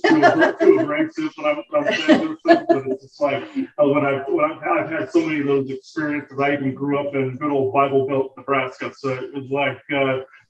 So I came across that on a regular basis. So I tend to be slightly jaded when it comes to Christianity and Catholicism, but but she's right. You got to find the middle ground there to also prevent other entanglements by not throwing out the baby with the bathwater, because then you form its own set of problems and its own set of entanglements because then you're not trusting any good sources to help you out as well. So that's another pendulum swing to this. So I don't know if this, guys, because you brought up some things you wanted us to really kind of talk about, we're curious about, and I do not know whether we landed on the mark, because when you do such a large umbrella term and we try to give as many examples, I don't know if there's anything else for you guys that's kind of on your hearts that wasn't talked about that you want to talk about. Do you want to address the abundance side of things, or? I think we pretty much covered a lot. I know I tend to go on, so it's like. No, but that's good because there's been a lot of variety, and some people will go, yeah, I resonate with that really well. And some people like, yes, that's exactly what I'm working through. So no, you've covered everything really, really well. As we said before, it's a very big umbrella and it's a lot more complicated than what people think. But it's good to start to talk about this for new people can start to go, oh, wow, I didn't realize that. I didn't realize about chords. I didn't realize about entanglements. I didn't understand that. And now they have an understanding, a very good understanding of what that is about for them. So no, I think you guys have done a fantastic job. What do you think? Good. I didn't want to make it seem like I was overshadowing the whole thing like that. So it was like no, but it's good because it's important information for all of us, for everyone to understand. So no, not at all. It's been fantastic. Okay. We much appreciate it. No, yes, good, thank you. I can, I'll see if, usually our show format, I'll see if anyone wants to come in. Anybody but you, Isaac? Let's see. No, I'm just joking. Let's see. We might be asking for it if we let him in, but let me see. Is there anyone else around? He's like this. Go on. Okay, so I'm looking around here. Let's see if there's, okay. Let me see here. I'm looking towards his edifice to make sure that it's him, so I don't misentangle to where I'm in a world of hurt here, because we had to bring in a lot of computer equipment we have in our closet right here, and it's caused a slight issue here with AI constantly yammering in the background. So while we were speaking, I saw a blue flash out of the corner of my eye, and many people associate those with evolving or evolution of some kind, and soul contact. And I found out that's what it looks like when I'm seeing the Wi-Fi flash in the background. And granted, it's not all that. You have elementals and you have also aliens and stuff like that. It's a scroll of things it could be. It's a scroll of things it could be. Orbs alone could take up a library of what they are. But this specific thing was Wi-Fi. So it had like a little yellow dot in the center. It just flashed like this. So I'm making sure it's not that first. Okay, Isaac, where are you? If you're going to be the one that comes in, you got to step forward here. I can't be reaching out into the yard. His edifice is out in the yard here, so I had to put his out there and another one out there so that they were looking around the property. And what I did was I put like per his suggestion on a show that we ended up losing was the original one. We were talking about different organ pieces and such. Per his channel suggestion, I put ones outside, forming a communications arc essentially. And so there's a skull that I made sitting in the center with shungite. Then there's two communications arcs outside. One the forest people like to use, and one Isaac likes to use. Of course, he had to hog one whole one that's out there. So it's instead of a community with the other one. So it makes it so that the third one is so that beings of any benevolent type with no conflicting agendas, I put that spell in there, have to come in and filter through the shungite and the silver to get to us. So that they basically have to filter down through that to get to where we are. So it filters a lot of the communications. So Isaac, is it okay? Let's see. Is it actually you? Yeah, it's you. Okay. I just wanted to make sure he's going like this. So either you're telling me to shut up or you're saying I'm nuts. One of the two. I don't. Okay. All right. Because he started doing this. Okay. No, he just did this, and meaning shut up. Okay. All right. Why is he using sign language? I don't know. But okay. All right. No. Oh, sign language being shut up. You're deaf. Okay. All right. Yeah. All right. It's like talking to Groot from the Marvel Cinematic Universe. He says this, and it means this. So okay, okay. What? Oh, okay. All right. All right. Oh yeah, because on Fridays I don't do the hat too. So all right. You can come in here, Isaac. You don't have to stand like a creeper out by the wall over here. Okay.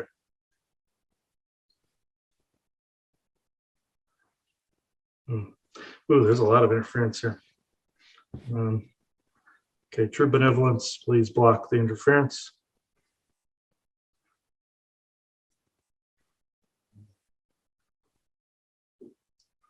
There we go. Through the crystal, please, Isaac. Yes, indeed. Finally, no interference, unlike the last time I was doing this form of channeling, which I will not mention here. It was already recorded in that respect. I will not be interfered with again. So, in this respect, you're talking about entanglements.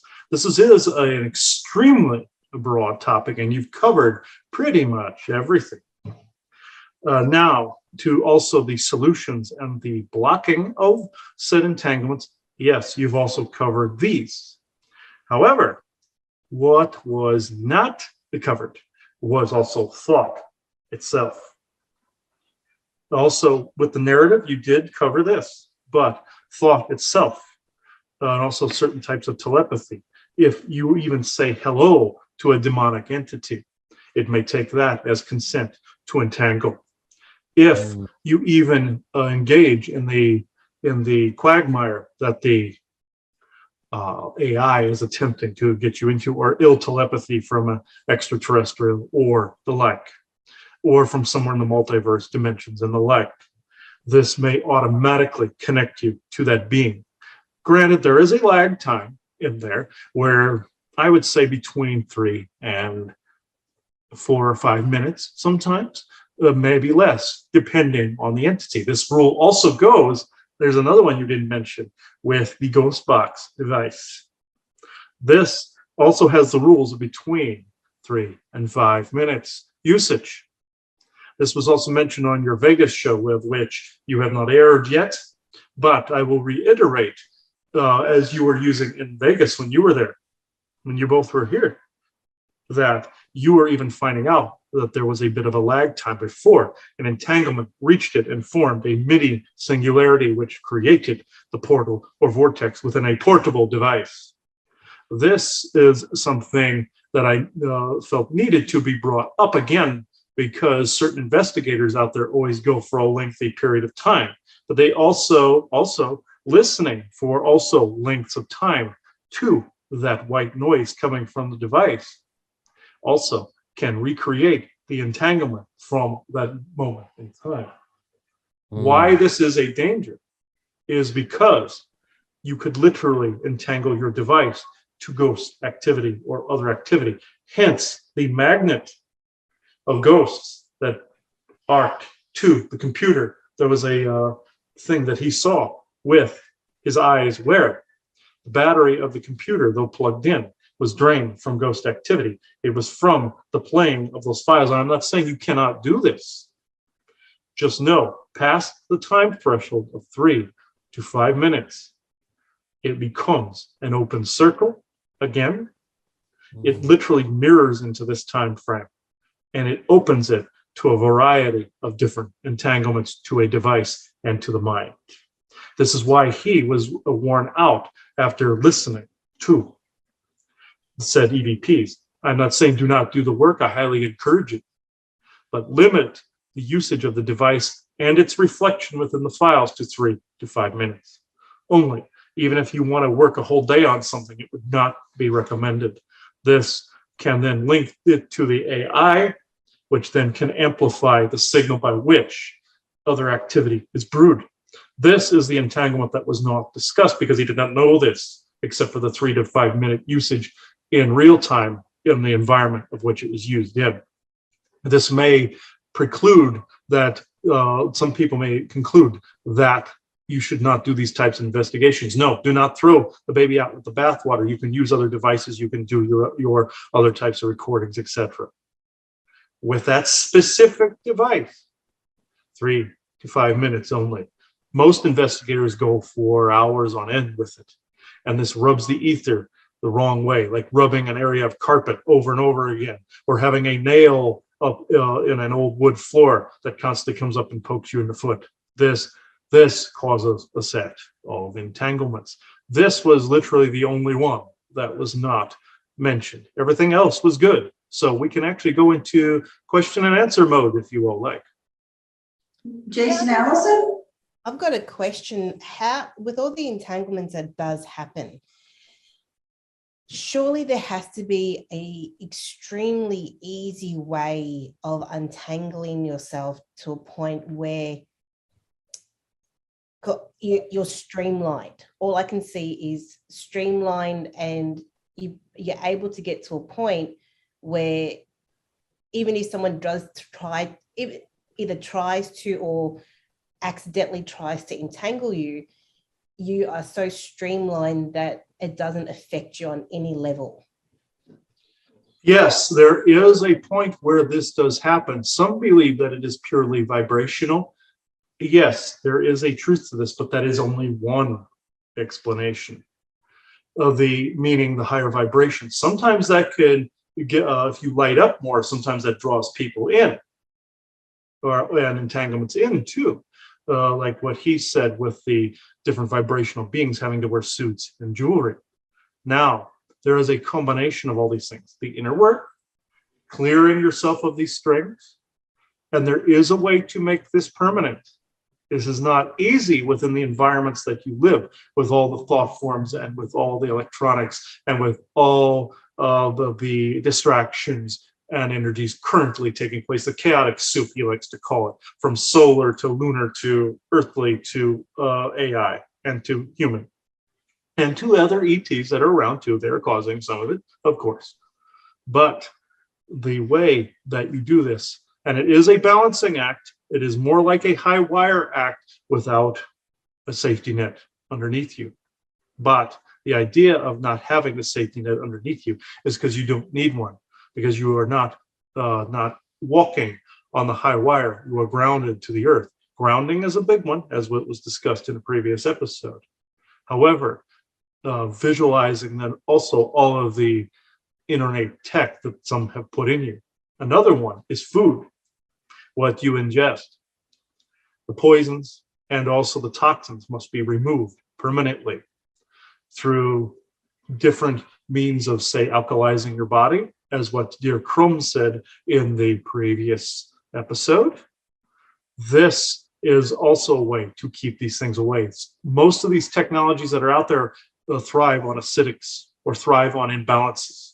When you cure the imbalances of your spirit and your soul, and you alchemize that together, along with the food, along with what you drink, along with what you say, along with what you do, and not only seeing internal protection, but external protection. I'm not saying there won't always be toxins in the atmosphere, won't be etheric toxins. This, unfortunately, will be assured for some time. But this, once you have reached all of these balanced levels, you will literally see minimal to no entanglements when you're around people. Some people are afraid to go near people because of this very issue, and that is understandable, very understandable. I myself have encountered this as well, but you can, it is possible. It doesn't mean all of us have mastered this, even myself, but you can walk that high wire while remaining grounded and come out on top, making sure that these implants, making sure that even anything mentally that's done to you, as what was explained with the narratives, all that is all the entanglements that have been aforementioned will be abated at that point, or at least balanced around you to where they will not constantly infiltrate. Yes, can it be a game of whack-a-mole or a comparable type game? Yes, but there is a state you can get to after all that pendulum swinging that there is within the calm, or of this, as the forest people call the analam, or the calm state. And also the not engaging in the programming. That is another big one. When you have a programmed individual trying to get you entangled, the calm and walk away from this. Now, some fights are worth fighting, like if it's something out of defense, or some fight that is worth making change over. That is where the warrior comes in. That is not what I'm referring to. Most of these situations are not this. And it is like if someone approaches you and they are doing something stupid, do not engage and create that infinity loop of an entanglement, you see. That is another stage to this. All of these things combined then can create a situation where these entanglements no longer harm you. Yeah, I get it. But it's not as easy as that. No, it's not as easy, but I get it. Yeah. So Yes. could you, You know, which kind of the clue is, you know, again, you know, I hate to say this, but it's probably the best time to say it. You know, we acknowledge that even in beautiful things of spiritual growth, a lot of mythos, I don't know what else to call them, myths, that actually, you know, every one of us wants the easy button. Mm. We all want the easy button. We want the one thing, the easy button. It's done. I've mastered it. Move on. And, you know, but when you actually hear that other beings have to come here armored up, Mhm. you know what I mean? It's like, This is why, again, I may have mistakenly oversimplified, but this combination is something that does work with enough, how may I put it? Like when you say a weightlifter is lifting weights and their muscles grow from this, it is essentially the same etheric concept. Also, when that compression has hit you enough, it is that muscle is growing. While you are conducting your audit essentially within this environment, also disavowing any false belief systems as well. Again, I'm oversimplifying, it may seem as such, but these are the formulas that do work with enough usage of them. Most people do not use these. All of you here do. This is being acknowledged. But at the same time, yes, it is not necessarily as simple as I am making it sound. Yes, it is good that you mentioned it this way. That is, me and other beings do make it sound like it is a one and done, but it is a lot of work that is put into this. Yes. but it's really good because again, it goes back to saying something that, you know, we have believed and tried to promote, that humans are going to grow their skill levels. I mean, to me, what gives me pleasure, again, not in this lifetime, but down the road, can you imagine seeing, an area where a lot of people are showing up, they have to talk about whatever, right? They're getting together, all their diplomacy, and here they all come armored up, wearing their stuff, protecting themselves, and here comes this human walking in with nothing on. I mean, they've got their clothes on, but nothing on because they got it up here. They got it. It's the one thing about humans and the human skin suit, the master, the potential of what we can do that others out there are not actually going to be of different races, that everybody can do the same thing. And it's the one thing about human growth. I hope I'm telling the truth, Isaac, here, but you know, that we will master, like I said, some of the tools that we feel are very valuable now to create a sanctuary space to help you grow. Hopefully we'll be in a museum to talk about humanity to really decided to grow. These are some of the things they created at that time, and now it's not needed. So I think it's great to have the discussion on the fact that humans are going to grow these skills, you know, but as we were saying, you know, it's not going to be a one and done now. However, and maybe you can speak and add to this conversation a little bit more, there are things that can be done now where you will see results. So that's the big deal right now, that how do I take charge of some of this, and what are some of the things that I can do where I actually say, okay, I think things are running a little bit smoother. I think, you know what I mean? I am maybe beginning to co-create in a way that's better for me and not for somebody else. I'm not letting these things run rampant in my head. You know, I'm ending them pretty quickly so that my time is now my own and not somebody trying to invade, where you actually then do things that convince yourself that you have the capabilities to learn and grow and create a better experience for yourself. So maybe you can speak to, again, a little bit more on the practicality of now and what people can do. Yes, this is a great discussion, because of the fact that, again, when a being like myself comes through, we also have to emphasize that we ourselves are also going through this, hence the protective measures, not only from what beings out in the cosmos call density inversion, where in fact when some come to a certain density wavelength or certain vibratory wavelength, it can affect them adversely if they do not have the proper protections. In this now, what can be done, even though there is this whirlwind of all that is going on, knowing who you truly are amongst all of this is indeed part of the practical solution. The other is, again, what you have around you. When you find out who you are, you do not then need certain things and certain people around you. You've never needed other people's energies. You've never needed to give your will away to another source. You have never needed to give too much of yourself. When you go past a certain threshold of giving too much and not recharge, then you open yourself up to a lot of these entanglements.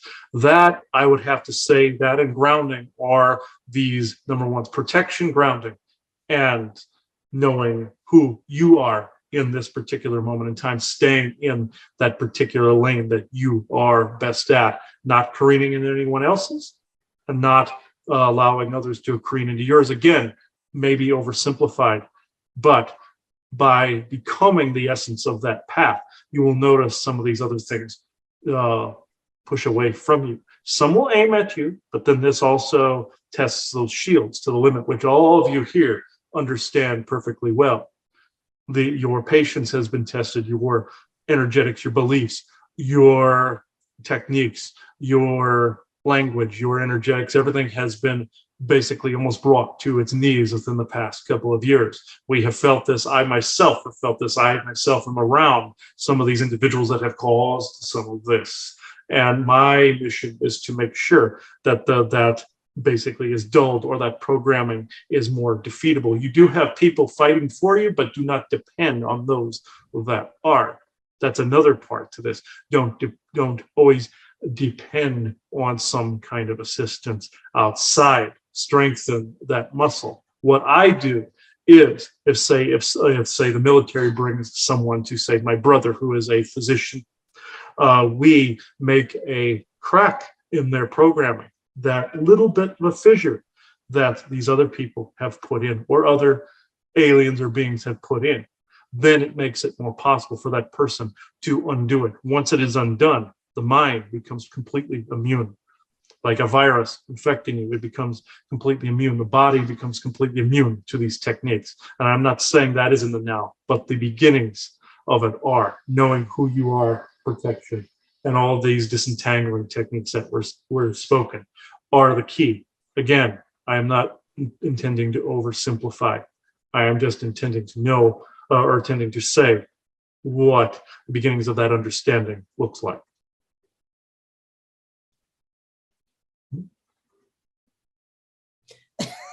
Any more questions? I'm letting you guys, yeah. So we're just processing. Yeah. Yeah, thank you for that. And I do have another question. That would also, it's a combination of a balance between the heart and mind as well. Indeed, yes, that is correct. You must have these working in tandem. See, the heart and the mind can also be tricked separate from themselves. The mind will only process what it sees to be true or heard. Say if someone tells you you're sick, the mind processes this. This is why he is afraid to go to a physician that will tell him something that is a program. The mind will process this and he'll inadvertently co-create it, which, yes, that is true, but at the same time, he is full of crap. So at this particular moment on that, if he needs to be checked out for something. The other is the heart, where you allow the heart space to build up, but not to the point where the heart is always wounded by and also being tricked. It can be tricked as well. So the mind with sense, but at the same time, the heart is making sure the mind does not get tricked by outwardly entanglements or outwardly anything coming through the eyes or through the ears.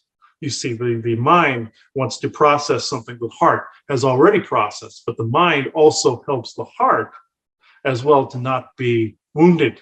You see, all of these things must work in tandem.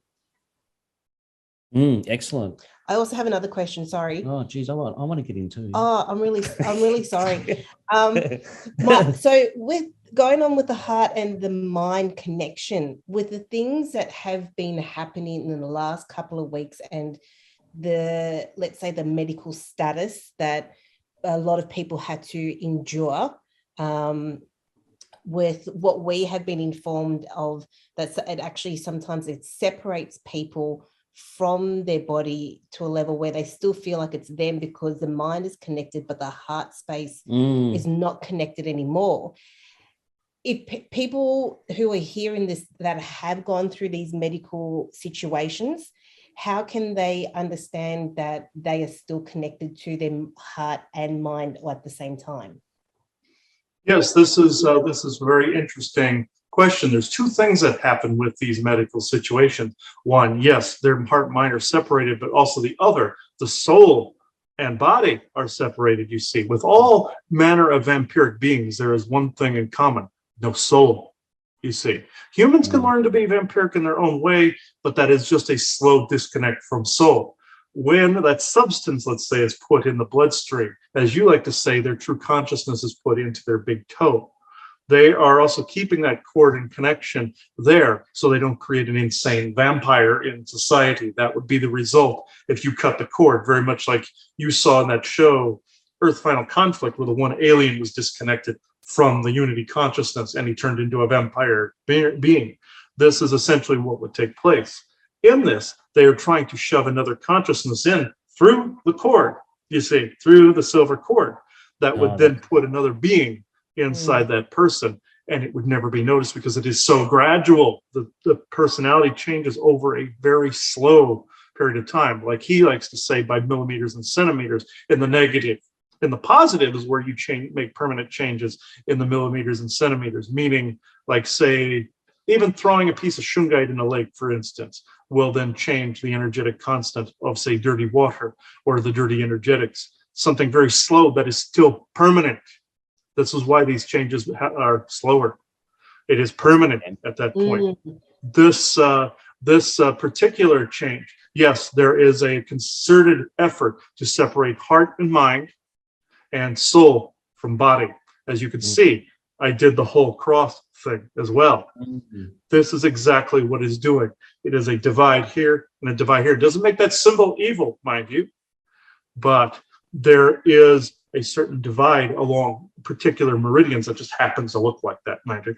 But like, say, cutting someone off from their sense, from their critical thinking, which is a form of enlightenment, but cutting the mind off from the heart, so the mind will always be consumed by all the entanglements and the information and energies out there. It will constantly be caught in a loop without the heart's assistance, and both would be disabled without the soul. So this is exactly what is going on currently. That makes sense. That's awesome. Yeah, I've just got a quick one. I was getting just a moment ago. Could you imagine or visualize a silver cloak for protection if you needed to? So, shopping center or somewhere which is pretty crazy bad. Could you wear that or visualize that to help not being tangled? And if you could, would you draw too much attention from, let's say, silvery? Yeah, from lower frequency beings. Does that make sense? Yes, this actually makes a lot of sense, and you are correct on all counts. You can create a silver cloak around you, but what he add in what he likes to call the charcoal layer, making sure that your higher frequency or light, as some people would put it, does not get the attention of a bunch of lower frequency beings or aliens with technology that could detect this. They might still, to a certain extent, until you master the technique, but just know in certain like shopping malls and in certain situations where there's lots of people, chances are there are a few aliens in there that are looking around. Some are good, some are not. You get a mixed bag in those crowds, just like you have a mixed bag of humans with different intentions. You also can shield from those intentions. I've also told him that you could even take a silver coin while in a meditation and put it atop the head, minus the symbols of the coin itself. A pure piece of silver without any faces or emblems would be much better. But in your visualization, yes, you can do this also carrying a piece of silver with you in a wallet like he does. Perfectly fine. Just say that the symbols on them will not draw in anything negative, because even if you have a protective thing like, say, shungite, there could be an emblem still put on packaging that could draw in jinn. The same can go with coinage. The same can go with anything, even a piece of silver. He has done so with all of these things. All the symbols, all the words are essentially inert. So it's just a piece of silver. This is something you can do in public, though, again, having your cloak, but at the same time shading that cloak so that it is a mirage to any beings that wish to see it. Yes, you would think the silver cloak would do this, yes, but having on top of it a fluctuating perception filter is another way to say this, to making sure that they do not see through the perception filter, just like in your Lord of the Rings movies where Frodo and Sam covered with the cloak and they looked like a stone. It is the same type of technique with the silver cloak, but there are some beings that can actually see that is not a stone, obviously. So you also must put a fluctuating perception field or charcoal layer around it. This will make sure that their perceptions are screwed up in some senses as well, or their decoding of you is not exactly correct, just like how they have some filters in place that humans can see through as well. They have holographic and telepathic layers. You have seen beings this way, he has seen beings this way, to where their perception filters have dropped because some people's energies are fluctuating. The earth energies and magnetic fields are also fluctuating, making their tech a little wonky. This is why alien ships crash on a regular basis, because the conduits are constantly shifting and changing, and they end up plowing into the side of a mountain because of it. This also happens with the cloaking layers. This is why you have to have something that constantly fluctuates, the perception filter that constantly fluctuates. So if something comes to approach you, they automatically want to walk away from you. That means mentally as well. So they're not curious any longer, if this makes sense. Yeah, that makes sense. Yeah, that makes sense. Yeah. That's good. Yeah, thank you so much. That's good. So just to expand on that, something that I just do this as an example, and if you feel that it's good, it just gives other people an example of what does it mean to basically continually alternate it. So I always like to envision whatever it is again being the center of an atom, where you've got those electrons and neutrons and they're just going everywhere all the time. So is that a good visualization for people as far as trying to do what you're just saying with Jayson, but have that kind of movement going on to represent the alternating of the frequencies and everything? Just something to give a visualization. And even he creates like a suit of knight's armor that has fluctuating metal, you see, to where it is constantly in a different state of vibration. Very much like in your Star Trek program when they were fighting the Borg artificial intelligence, they had phasers that were constantly remodulating, and they had shields that were constantly remodulating. That is the exact same concept. They were actually in the storyline telling you exactly how to defeat these enemies, to where it's constantly remodulating, constantly moving. This is exactly what was being said within that program, exactly how to defeat these different types of enemies. Yes. So just again, some of those examples, or, modulation of it represented in colors constantly changing, or just something to kind of help, add that sort of visualization to the intention that I think may help people a little bit. Yeah, that's great. Yeah. So Isaac, in this whole conversation, because you're right, it's such an umbrella. It really is such an umbrella conversation right now. And I know we gave each other the in generals, of how to work and things you can do personally to do it. But I do have a curiosity question. More so, what do you feel, because there's so much going on, do you feel that there is one arena of an entanglement that is affecting people more than another? Like, for example, do you feel more of the entanglement comes from looking at your phones and social media, or do you feel it's more coming from the cell towers, or do you feel it's more coming from the TVs? Because oftentimes what we will say is, walk away from it, right? Try not to interact with it. But in truth, I actually don't. There's so much going on. It's like, just say, well, you can't just say live out in nature and throw your phone in the brook. But you know what I mean? So what do you feel from your perspective is probably, one or two of the best examples of what you feel is affecting people the most? Granted, you could do that, but you would also be alluding at the same time. But this particular area is slightly not askew, but slightly different for each person. Some people have different sensitivities in certain areas.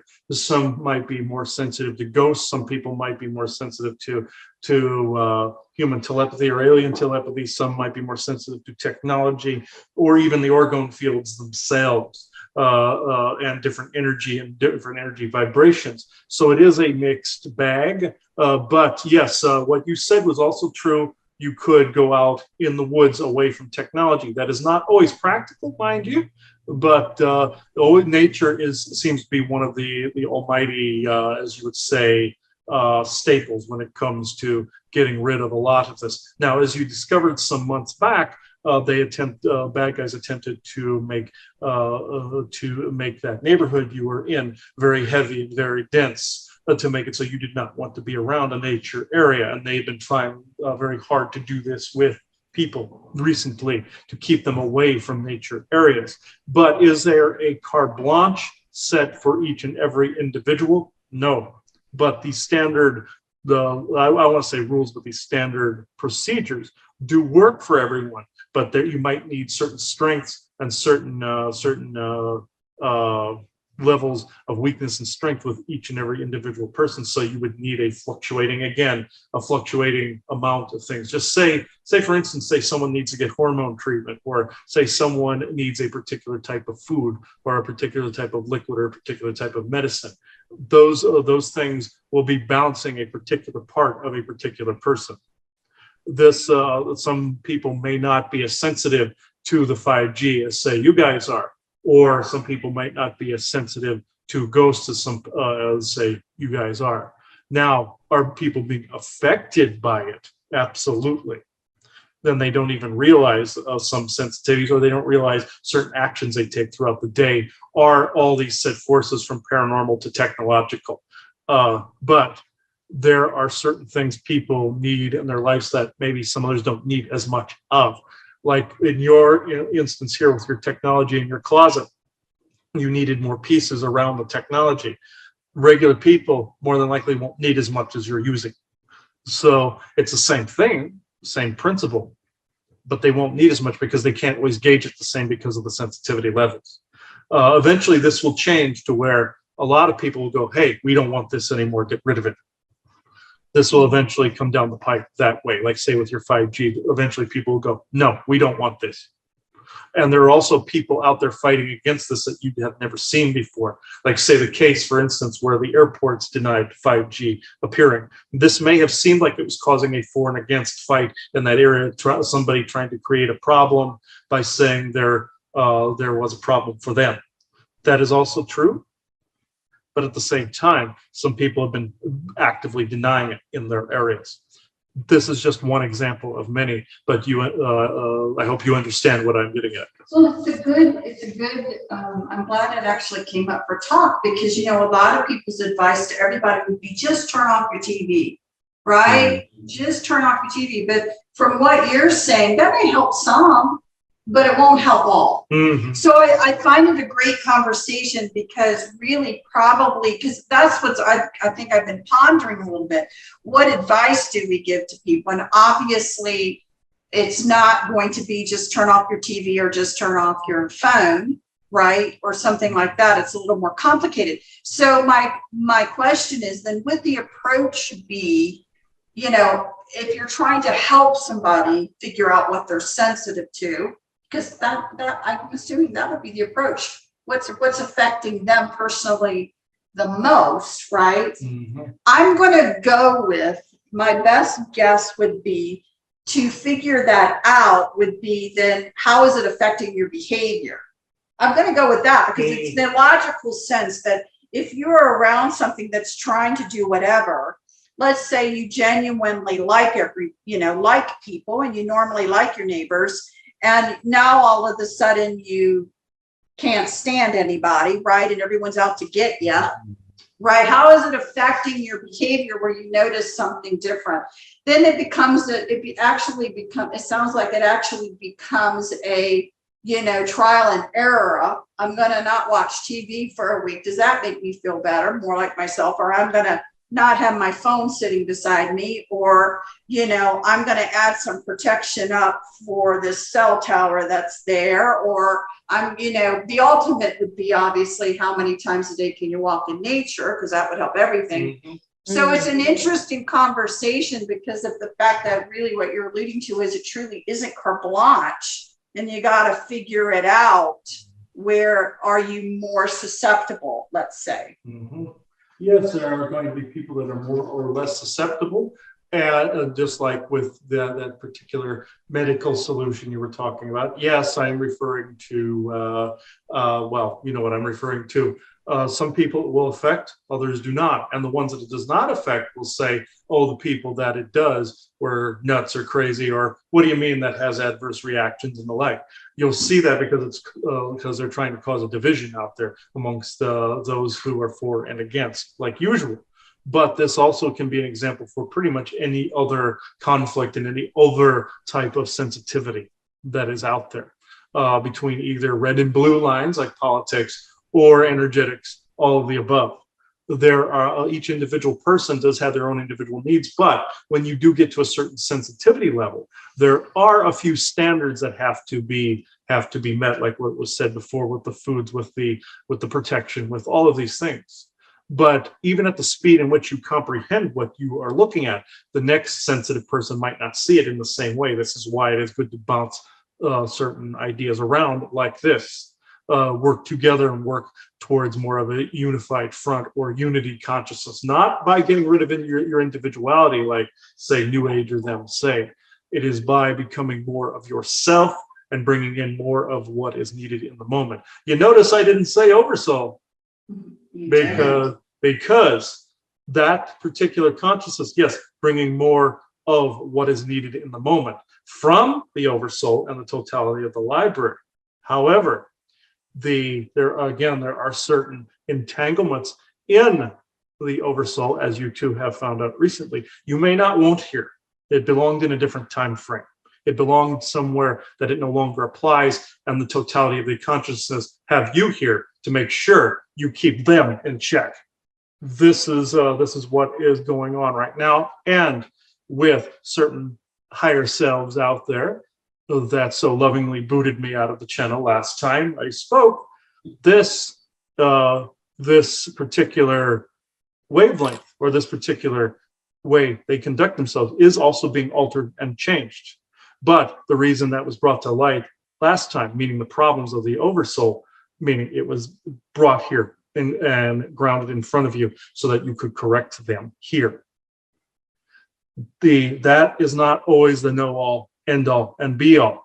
It is merely the totality of the information that was collected over multiple eons throughout the entirety of the multiverse. And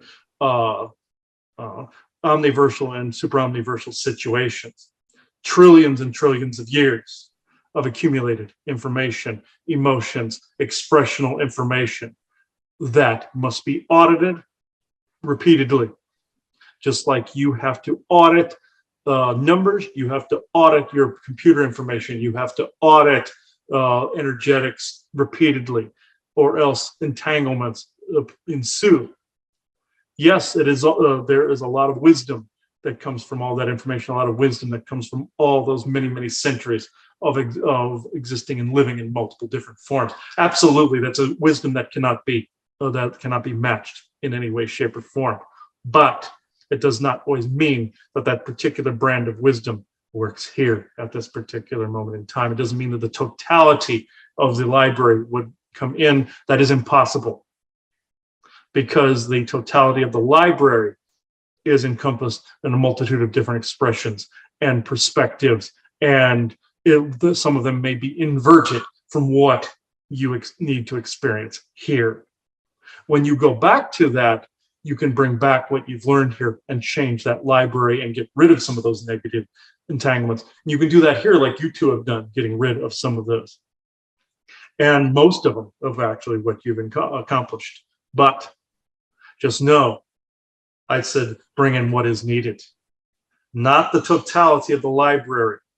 Again, you would fry your brain, and you would fry your heart connection as well. Also, as when his grandfather came through, when your friend Surrender and him were working together, his grandfather said, cut the tapes, meaning those were entanglements of the mind with entanglements that their Torah Kal had brought through. That is his oversoul, by the way. The meaning connecting to too many of these things at once. The human mind at its current state of evolution, and the heart. The mind would implode and the heart would collapse if that happened. Just know that you do not always need the totality of the information, only what is meant for now, or you will cause the very entanglements you are attempting to get rid of. That's good. Oh no, I think he's telling us something about someone we are. We're getting some information and some very personal information for, I think, a friend of ours that I'm guessing that you were talking about some of that. I know exactly what you're But this about. applies to a broader spectrum. No, it does apply. Yes.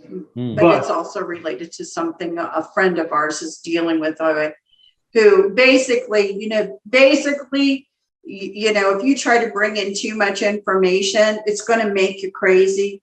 And, it's almost going to make you, I don't even know how to explain it. I guess see yourself even higher than your own oversoul in a sense. I'm just saying, you're going to invert the information in a way that somehow that you are greater than. I see it from a perspective that not even. And so if somebody starts doing that, and it's a very interesting thing. You said how it inverts the heart space, which is very dangerous, because then it actually can put someone in a place where they feel so isolated from everyone that, again, those homicidal and suicidal tendencies would probably come up. Exactly. And also it would make it so that you do not wish to share or put out what it is that you're here to do, even though there are some that work in the background and change the energies, and that's what they're here to do. Not everyone is meant for a public arena, mind you. That is not what I'm getting at. It is the overall more carte blanche answer is what I've just given. There is this loop that can form, that here in the dimension that you're in can invert. Now, say if you came from a dimensional space originally, that the physics, again, were different than here. Say a being passes into this set of 3D physics, or whatever you want to call it. Their shape and look would look very different from where they were. This may invert certain personality traits. This may invert and lower certain vibrational energies. Very much like also in your X-Men lore, there was the Phoenix that coupled with Jean Grey, mixing with the human mind and the human heart. it experienced all that humans complexly, as you would say, experience. But at the same time, the human was seeing the totality of the Phoenix's library. The coupling of this was incompatible, and it made them both insane. This can happen from time to time if you don't cut the appropriate films and only use the ones that are appropriate in the moment. You cannot absorb the totality of the library. You can only read a chapter of the book, a book at a time in the library. Your mind may be able to hold all of that vibrational information. Humans eventually will evolve to the point where more of this is possible. And this is what the whole crystalline bodily structure is all about, from all the compression of your carbon base to more of a crystalline base. But even then, you won't get the totality of the information all at once. Again, that is impossible depending on the types of physics you're entering. And also the universes in the multiverse you enter have sometimes different physics than what you're used to. Time can run backwards, or something can be skewed to where you may even look different, feel different. Granted, humans probably won't have access to any of those. You'll just have access to the multiverse that you would be used to, different Earths, different situations like you've seen in movies and TV shows. That's about what human physics and human sciences will evolve up to in time, up to that. I call it the theory of multiple everythings in that particular way, where it's a different set, even different sets of omniversal and super omniversal situations that humans will never physically access. You can hear and hear, though, to get that information, because your oversoul does stretch into those areas as well. But as it stands now, your mind would collapse and your heart would just completely incinerate. Your body would incinerate at the very mention of some of the information that humans are not ready to hear at the moment.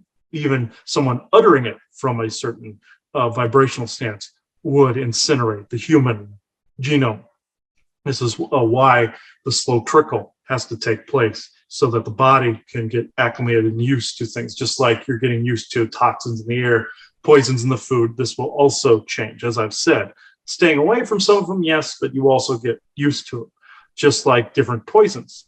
Just like in your movie Princess Bride, for instance, where he became immune to the iocane powder. It's the same concept. So where he could consume it and nothing happened. Eventually humans will get to that point, to where, unfortunately for some, it may bloat the ego into saying, I can do anything, which you can, but also just know that, like with his knee, for instance, when you course corrected him for wanting to climb the mountain or the temple space in Japan, it is the same concept. Yes, if you visualize a limitation, yes, you have one, but at the same time, you must know that you have to slowly get up to a certain stage. Like you couldn't lift a weight that was 200 pounds, but you could lift a 50-pound weight and build up to 200 pounds, you see. It is essentially the same concept. Well, thank you, Isaac. I know we've been talking for a long time now, so we're going to have to try to bring this to a close. Any last questions from you guys? No. Do you have one?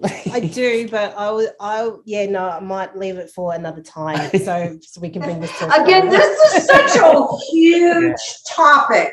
This is an enormous topic that could go on and on and on and on. Yeah. And I know that most people who are watching this will have at least had to take one potty break, if not one or two or three.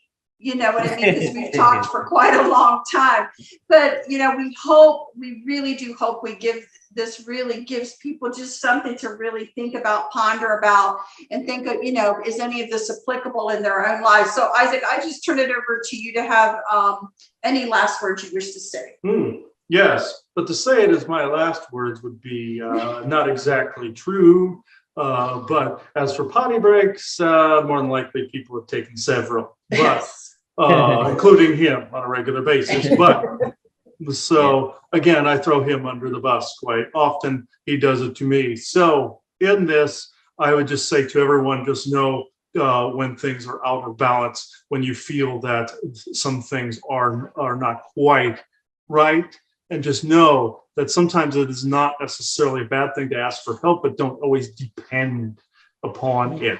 Build yourself up and know who you truly are. Then this begins that process towards course correcting and learning about all of these processes, such as entanglement, such as dark spells, such as grounding, any of these particular things that have been referred to, from food to any of it. So I will leave you with that. So blessings to all that are listening tonight. Thank you. Yeah, thank you. Thanks, Isaac.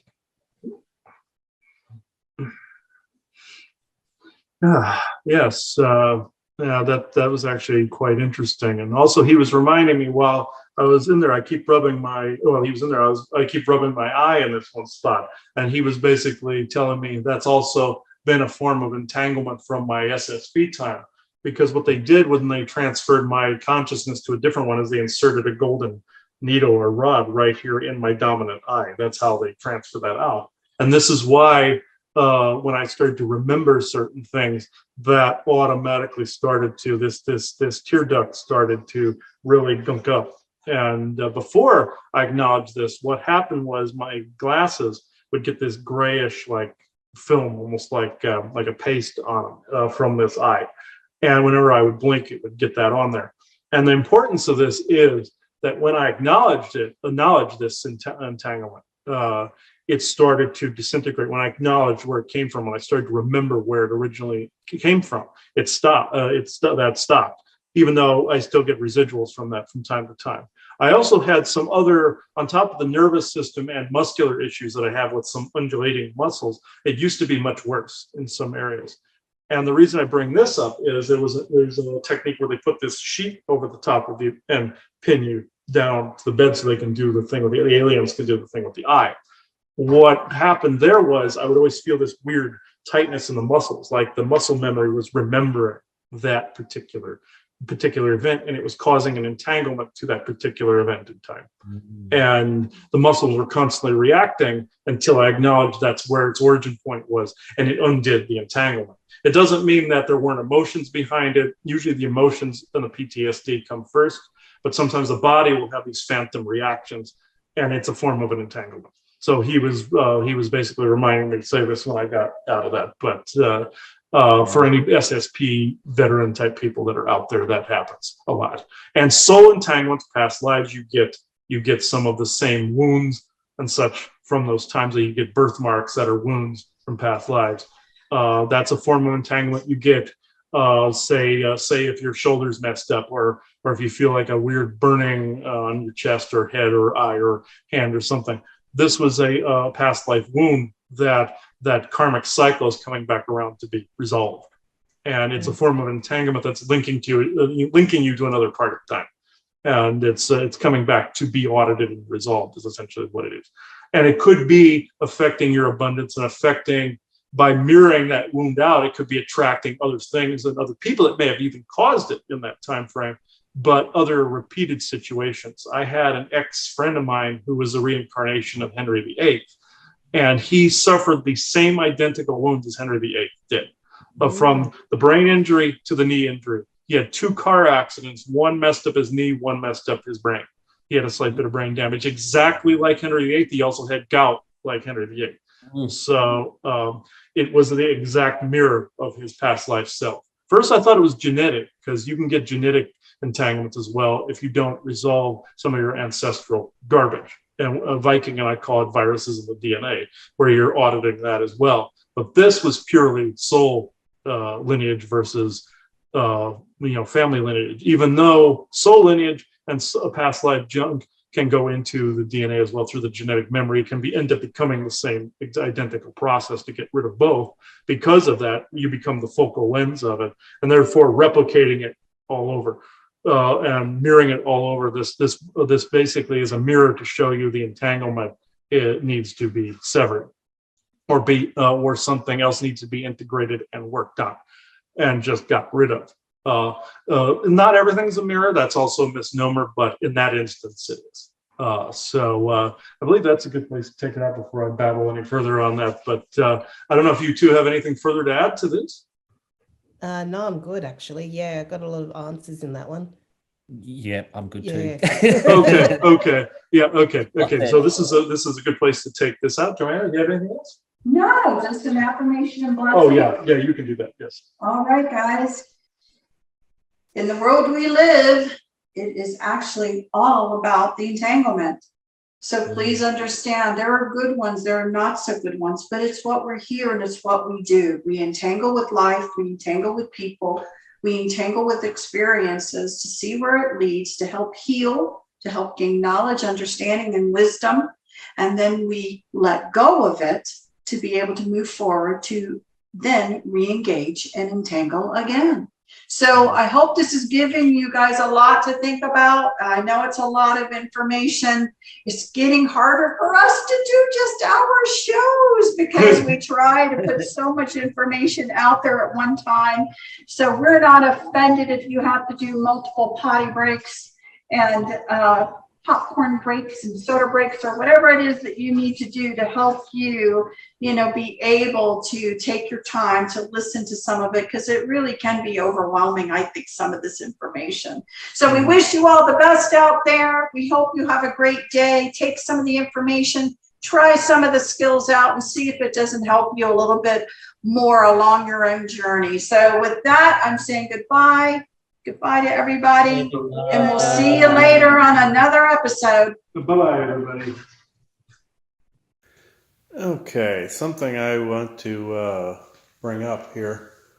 It's been brought to my attention that some people would think that, say long after I'm gone, say these videos are around, would my spirit or soul be entangled to this material?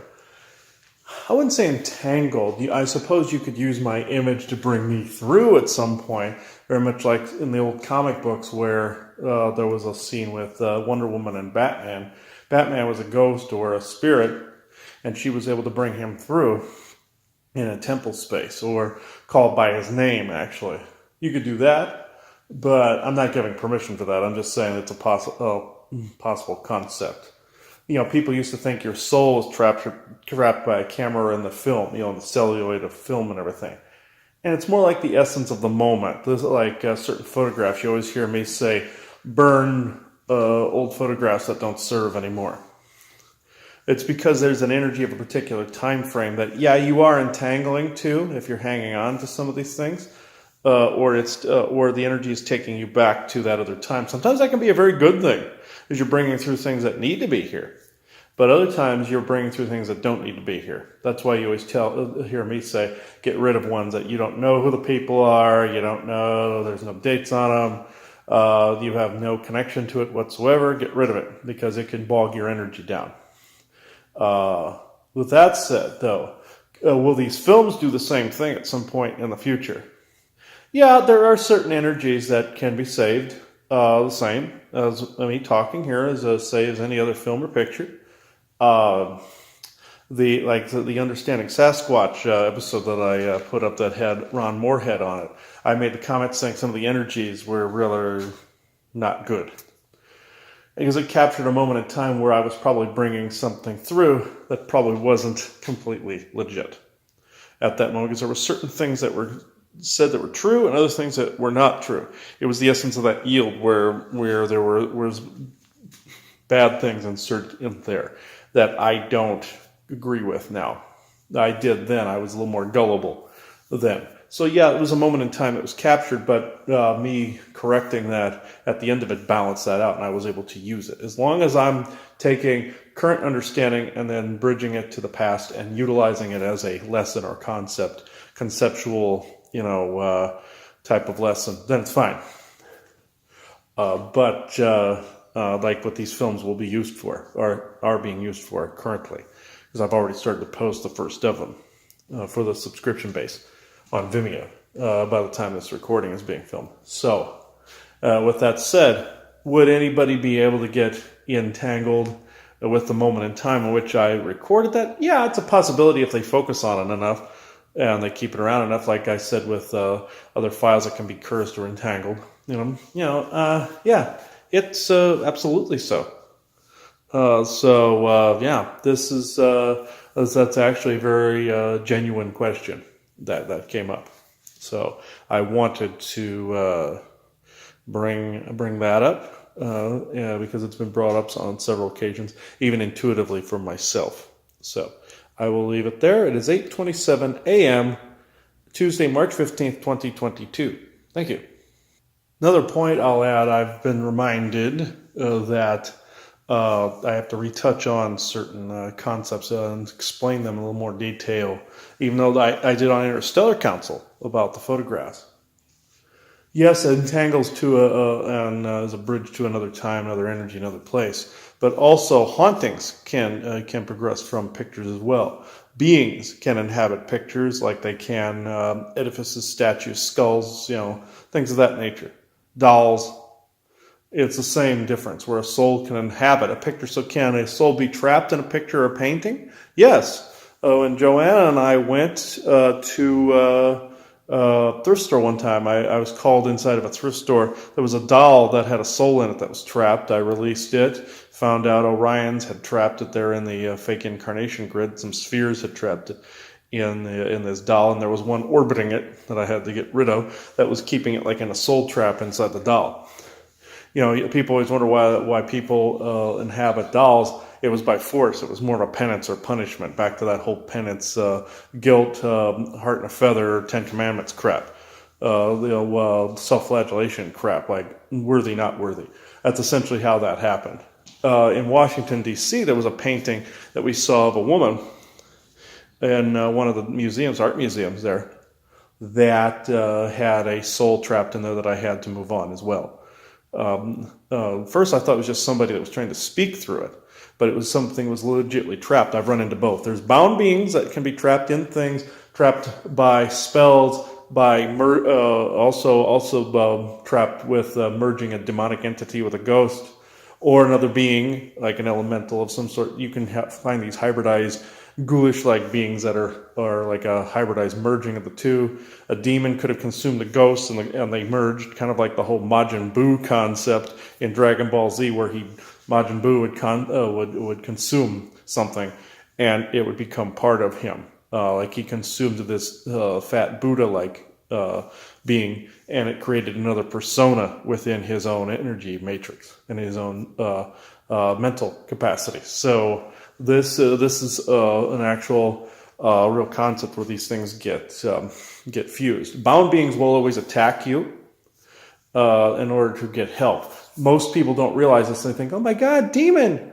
Oh my God, get away from me!" And it won't get away from you because the being trapped within it is wanting help, but the demon or the demonic persona is wanting to hurt you.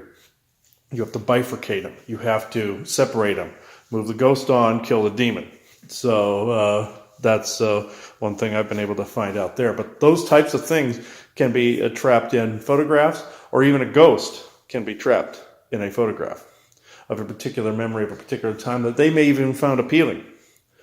You can even bind through spells them to all of these artificial things. You can bind beings to skulls, crystals. I've had to do this numerous times with demonic entities before I knew how to get rid of them. Bind them within a poem. I've done that. That was the original way I got rid of demons. Bound them within a story, very much like the author Wes Craven when he did New Nightmare. He did the whole Freddy demon as part of the inward script, outward script. It was like this infinity loop that this demon was trapped within the script. If you want to know what I'm talking about, go see it. Not only did it keep, or go watch it, not only did it keep the demon alive, or the essence of Freddy that was created outside of the normal Nightmare on Elm Street films, but it was like a separate being or poltergeist within and of itself that was generated by the script, but it was also trapped by the script. So it was created and trapped by the script. So you can actually do that, binding demons to words. And then you can take those words and destroy them with fire, and you've gotten rid of the demon. So you can do that with the photograph that a ghost is trapped in or a being is trapped in. You can just destroy it, or you can attempt to unbind it a different way. It's just easier to burn it, folks. With that said, also with my notebooks that I have been burning, The first one that I came across that I set on fire, there was this blood-curdling scream that came out of it that echoed through the hills here. So obviously there was something trapped within the words that had been there for years. And I'd be willing to bet I'll find more after this recording is done, in the times after. But just know that these things happen. You can trap those essences in photographs, videos, and files. On occasion, you can get the energies from the times those came from, especially when with paranormal stuff involved, like ghost boxes, millimeters, things of that nature. Those the device that just shows the words. The name escapes me at the moment, but I've used that before as well. This is a concept that is actually quite legit. So I'll leave you all with that, and there'll be more to come on this subscription. So it's 8:34 a.m. Tuesday, March 15th, 2022. Thank you. Okay. I saw some things online that were rather interesting. Some people were saying they had certain allergies that came out of absolute nowhere as they got older. And as, the layers of certain energies peel away as they come more to the surface and then get dealt with, you're dealing with entanglements from a long time ago. You're dealing with family history and viruses in the DNA that haven't dealt with before, that are from ancient times. And you're dealing with entanglements to other beings, other dimensions, other universes, other realities. And you're picking up on what maybe another version of yourself is either allergic to, or another alter. Alters can do this as well, where they can pass allergies on to you, so like you can't eat your favorite foods. I'm not saying there isn't such a thing as being allergic to something that's asinine. I'm just saying that that most of them I've run across can be fixed and cured by disentangling from whatever it is that's pumping it to you. For an example, there was somebody who had a problem with their lungs, and I looked into another universe, and there was a version of themselves that was on an apocalyptic Earth that had a lot of radioactivity and radioactive dust in the air. And they were coughing constantly. They were coughing all the time. The survivors of it. And they were living in these domed cities. That's where you get some of the domed city visions that Sylvia and Brown and them came up with. It was from another timeline, another universe.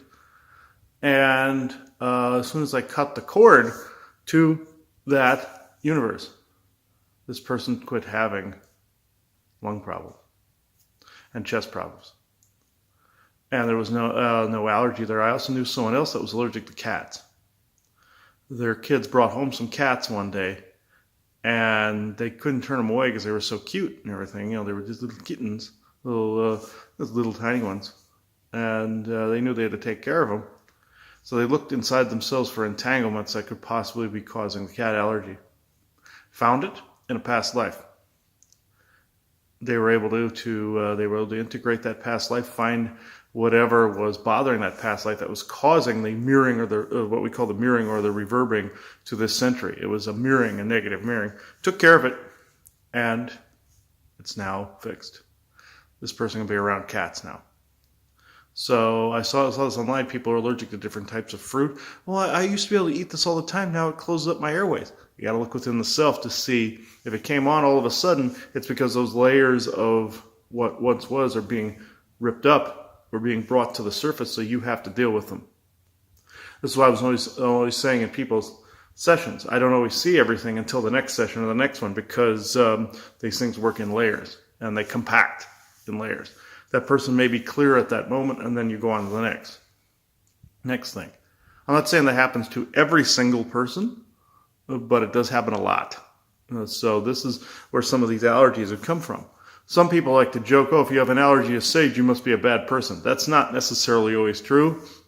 Sometimes it is. Sometimes they have something in them, like an entity that they're possessed or oppressed by, that is allergic to a particular substance like sage or Palo Santo or patchouli or amber or something like that, or frankincense or myrrh. And the being's not wanting the person to have that around because the being can't stand it. So you got to look into that too. If your thoughts are all screwed up and you're going, oh no, I can't have that around. I am so allergic to that. And your thoughts are all are very fearful and hesitant of it, take a second look at if that's who you really are. Because it's very doubtful that that's who you really are. People that have, say, fears of bugs, for instance, bees, crickets, spiders, all alien abductees as far as I've been able to see across the board. Because there are spider-like entities, but of course mantids, bee-looking entities, bug-looking entities, so people are terrified of bugs. They're this big, folks. How are you afraid of these? Maybe you don't want them in your bed. That would be horrible. Or you died in a past life where you had a swarm of bugs on you or something like that, like Temple of Doom style or something like that. That would creep out anyone. But it's still either a negative mirroring from, again, another universe, another dimensional state, maybe an alter that's afraid of these or had some things going on with them, or past life that mirrors ahead, and alien abduction. Any of those essentially are not welcome in your reality if it is causing that many problems. When it comes to alters, I always take the stance there can be only one. Because me. Now, you have different things with dimensional selves, that are parts of the oversoul, different expressional values of the oversoul. That's a little different. I suppose alters could fall into that. So can past lives. But it doesn't mean that those two have to affect you. You can bring through what is beneficial from past lives, get rid of the alters, and you'll also start to see a change. And then get rid of what doesn't serve from past lives, and get rid of the negative mirroring. You'll see a change, guaranteed. So this is something that came up online, but I just saw people, they didn't understand where this was coming from. This is where it's coming from, folks. You can get rid of these allergies. Addictions can come from there as well. Of course, that comes from family lineages as well, like the urge to smoke or the urge to drink or something like that. That can pass down through family lineages or the viruses in the DNA as well. This can all be fixed. Not easily, but it can be fixed. So, a lot of things online I've been seeing that have been fairly interesting in that area that bared repeating or bared speaking about. So this is one of them. So I'll leave it at that. It is 7:45 a.m. Thursday, April 21st, 2022. Thank you. Oh, I want to also say that you heard Joanna and me mention some political stuff in the show you saw here with me, Allison, and Jayson. When we're mentioning a certain party, we're just mentioning who the current boogeyman is. The red side took the boogeyman role years ago. Now the blue side is doing the same. It's pendulum swinging. So I just want to state that for the record, that this could change at any time. One's now the boogeyman in one area and trying to get it over to another political area, which just seems more free, but then they could also become the boogeyman. It's all cabal, folks. So I just wanted to restate that for the record. So it is 9:59 a.m., Sunday, June 5th, 2022. Thank you. One thing I will add to this episode is also the constant revocating as well. There's some situations where the revocations don't work. Granted, the oversoul can cancel out certain revocations and audits as well that you implement, because of that infectious material. So there are times where it doesn't work, like going into my mother's neighborhood and constantly revocating the AI. Anytime I entered that neighborhood with all the smart meters, it was trying to get me into an OCD mindset. Once was enough, and I've never had to do it since because I made my intentions clear. Dreamtime revocation's different, where you have to do it every morning. It just, you have to know which one's which. And that one's the continuous use ones. And other people told me, I've done all of them all the time. No, it's only when it's needed. Don't get in OCD mode over that. But like I said in the other episode, Facebook one and social media one, yes, for when your eyes feel creepy and sour. Well, Dreamtime one every morning, and even making the intention going into a neighborhood with a bunch of artificial intelligence, you're not agreeing to any contracts, ties, or bindings, or agreements with it. And I believe, wrote one that was about smart meters, but I was going into the OCD mindset. Also, when I woke up in the morning, I was going into an OCD mindset with some of my morning routine. It was that AI that was doing it and trying to push that onto me. Now, some of these other recordings are good, like also, but they also can be bad. Like you always see me say, oops, I forgot something, oops, I forgot something, even like this. I'm going to have to get a handle on that. Because that started to get me into that pattern. The mind was thinking this is an okay pattern when it's not. So I want to leave it there, and that will be it for now. So it is 12:11 p.m. Sunday, June 5th, 2022. Thank you. Here we go again, folks. Also, when I constantly hear Isaac or somebody say something after I've closed the video, and also after I close the circle and I hear somebody go, well, hello, or something like that, and then I have to do I close this circle within the aforementioned parameters and conditions like you heard on the other program, and I snap my finger, and that's getting in the OCD. Again, this is a good example of this, but just know me as a person, I'm going to stop doing things like this. Have one video, maybe two, but I'm going to stop doing all that and spreading that idea out. If it's something that requires another show or other discussion, I will get back into that mode. But it's been a while, and we've been raked over the coals by this energy that's getting us either unempathetic or unbalanced in some fashion, and also getting into OCD. And this is why this needs to stop. So you'll see these videos. It's just that I have to refine it. So again, I got to resist the urge to do another one of these.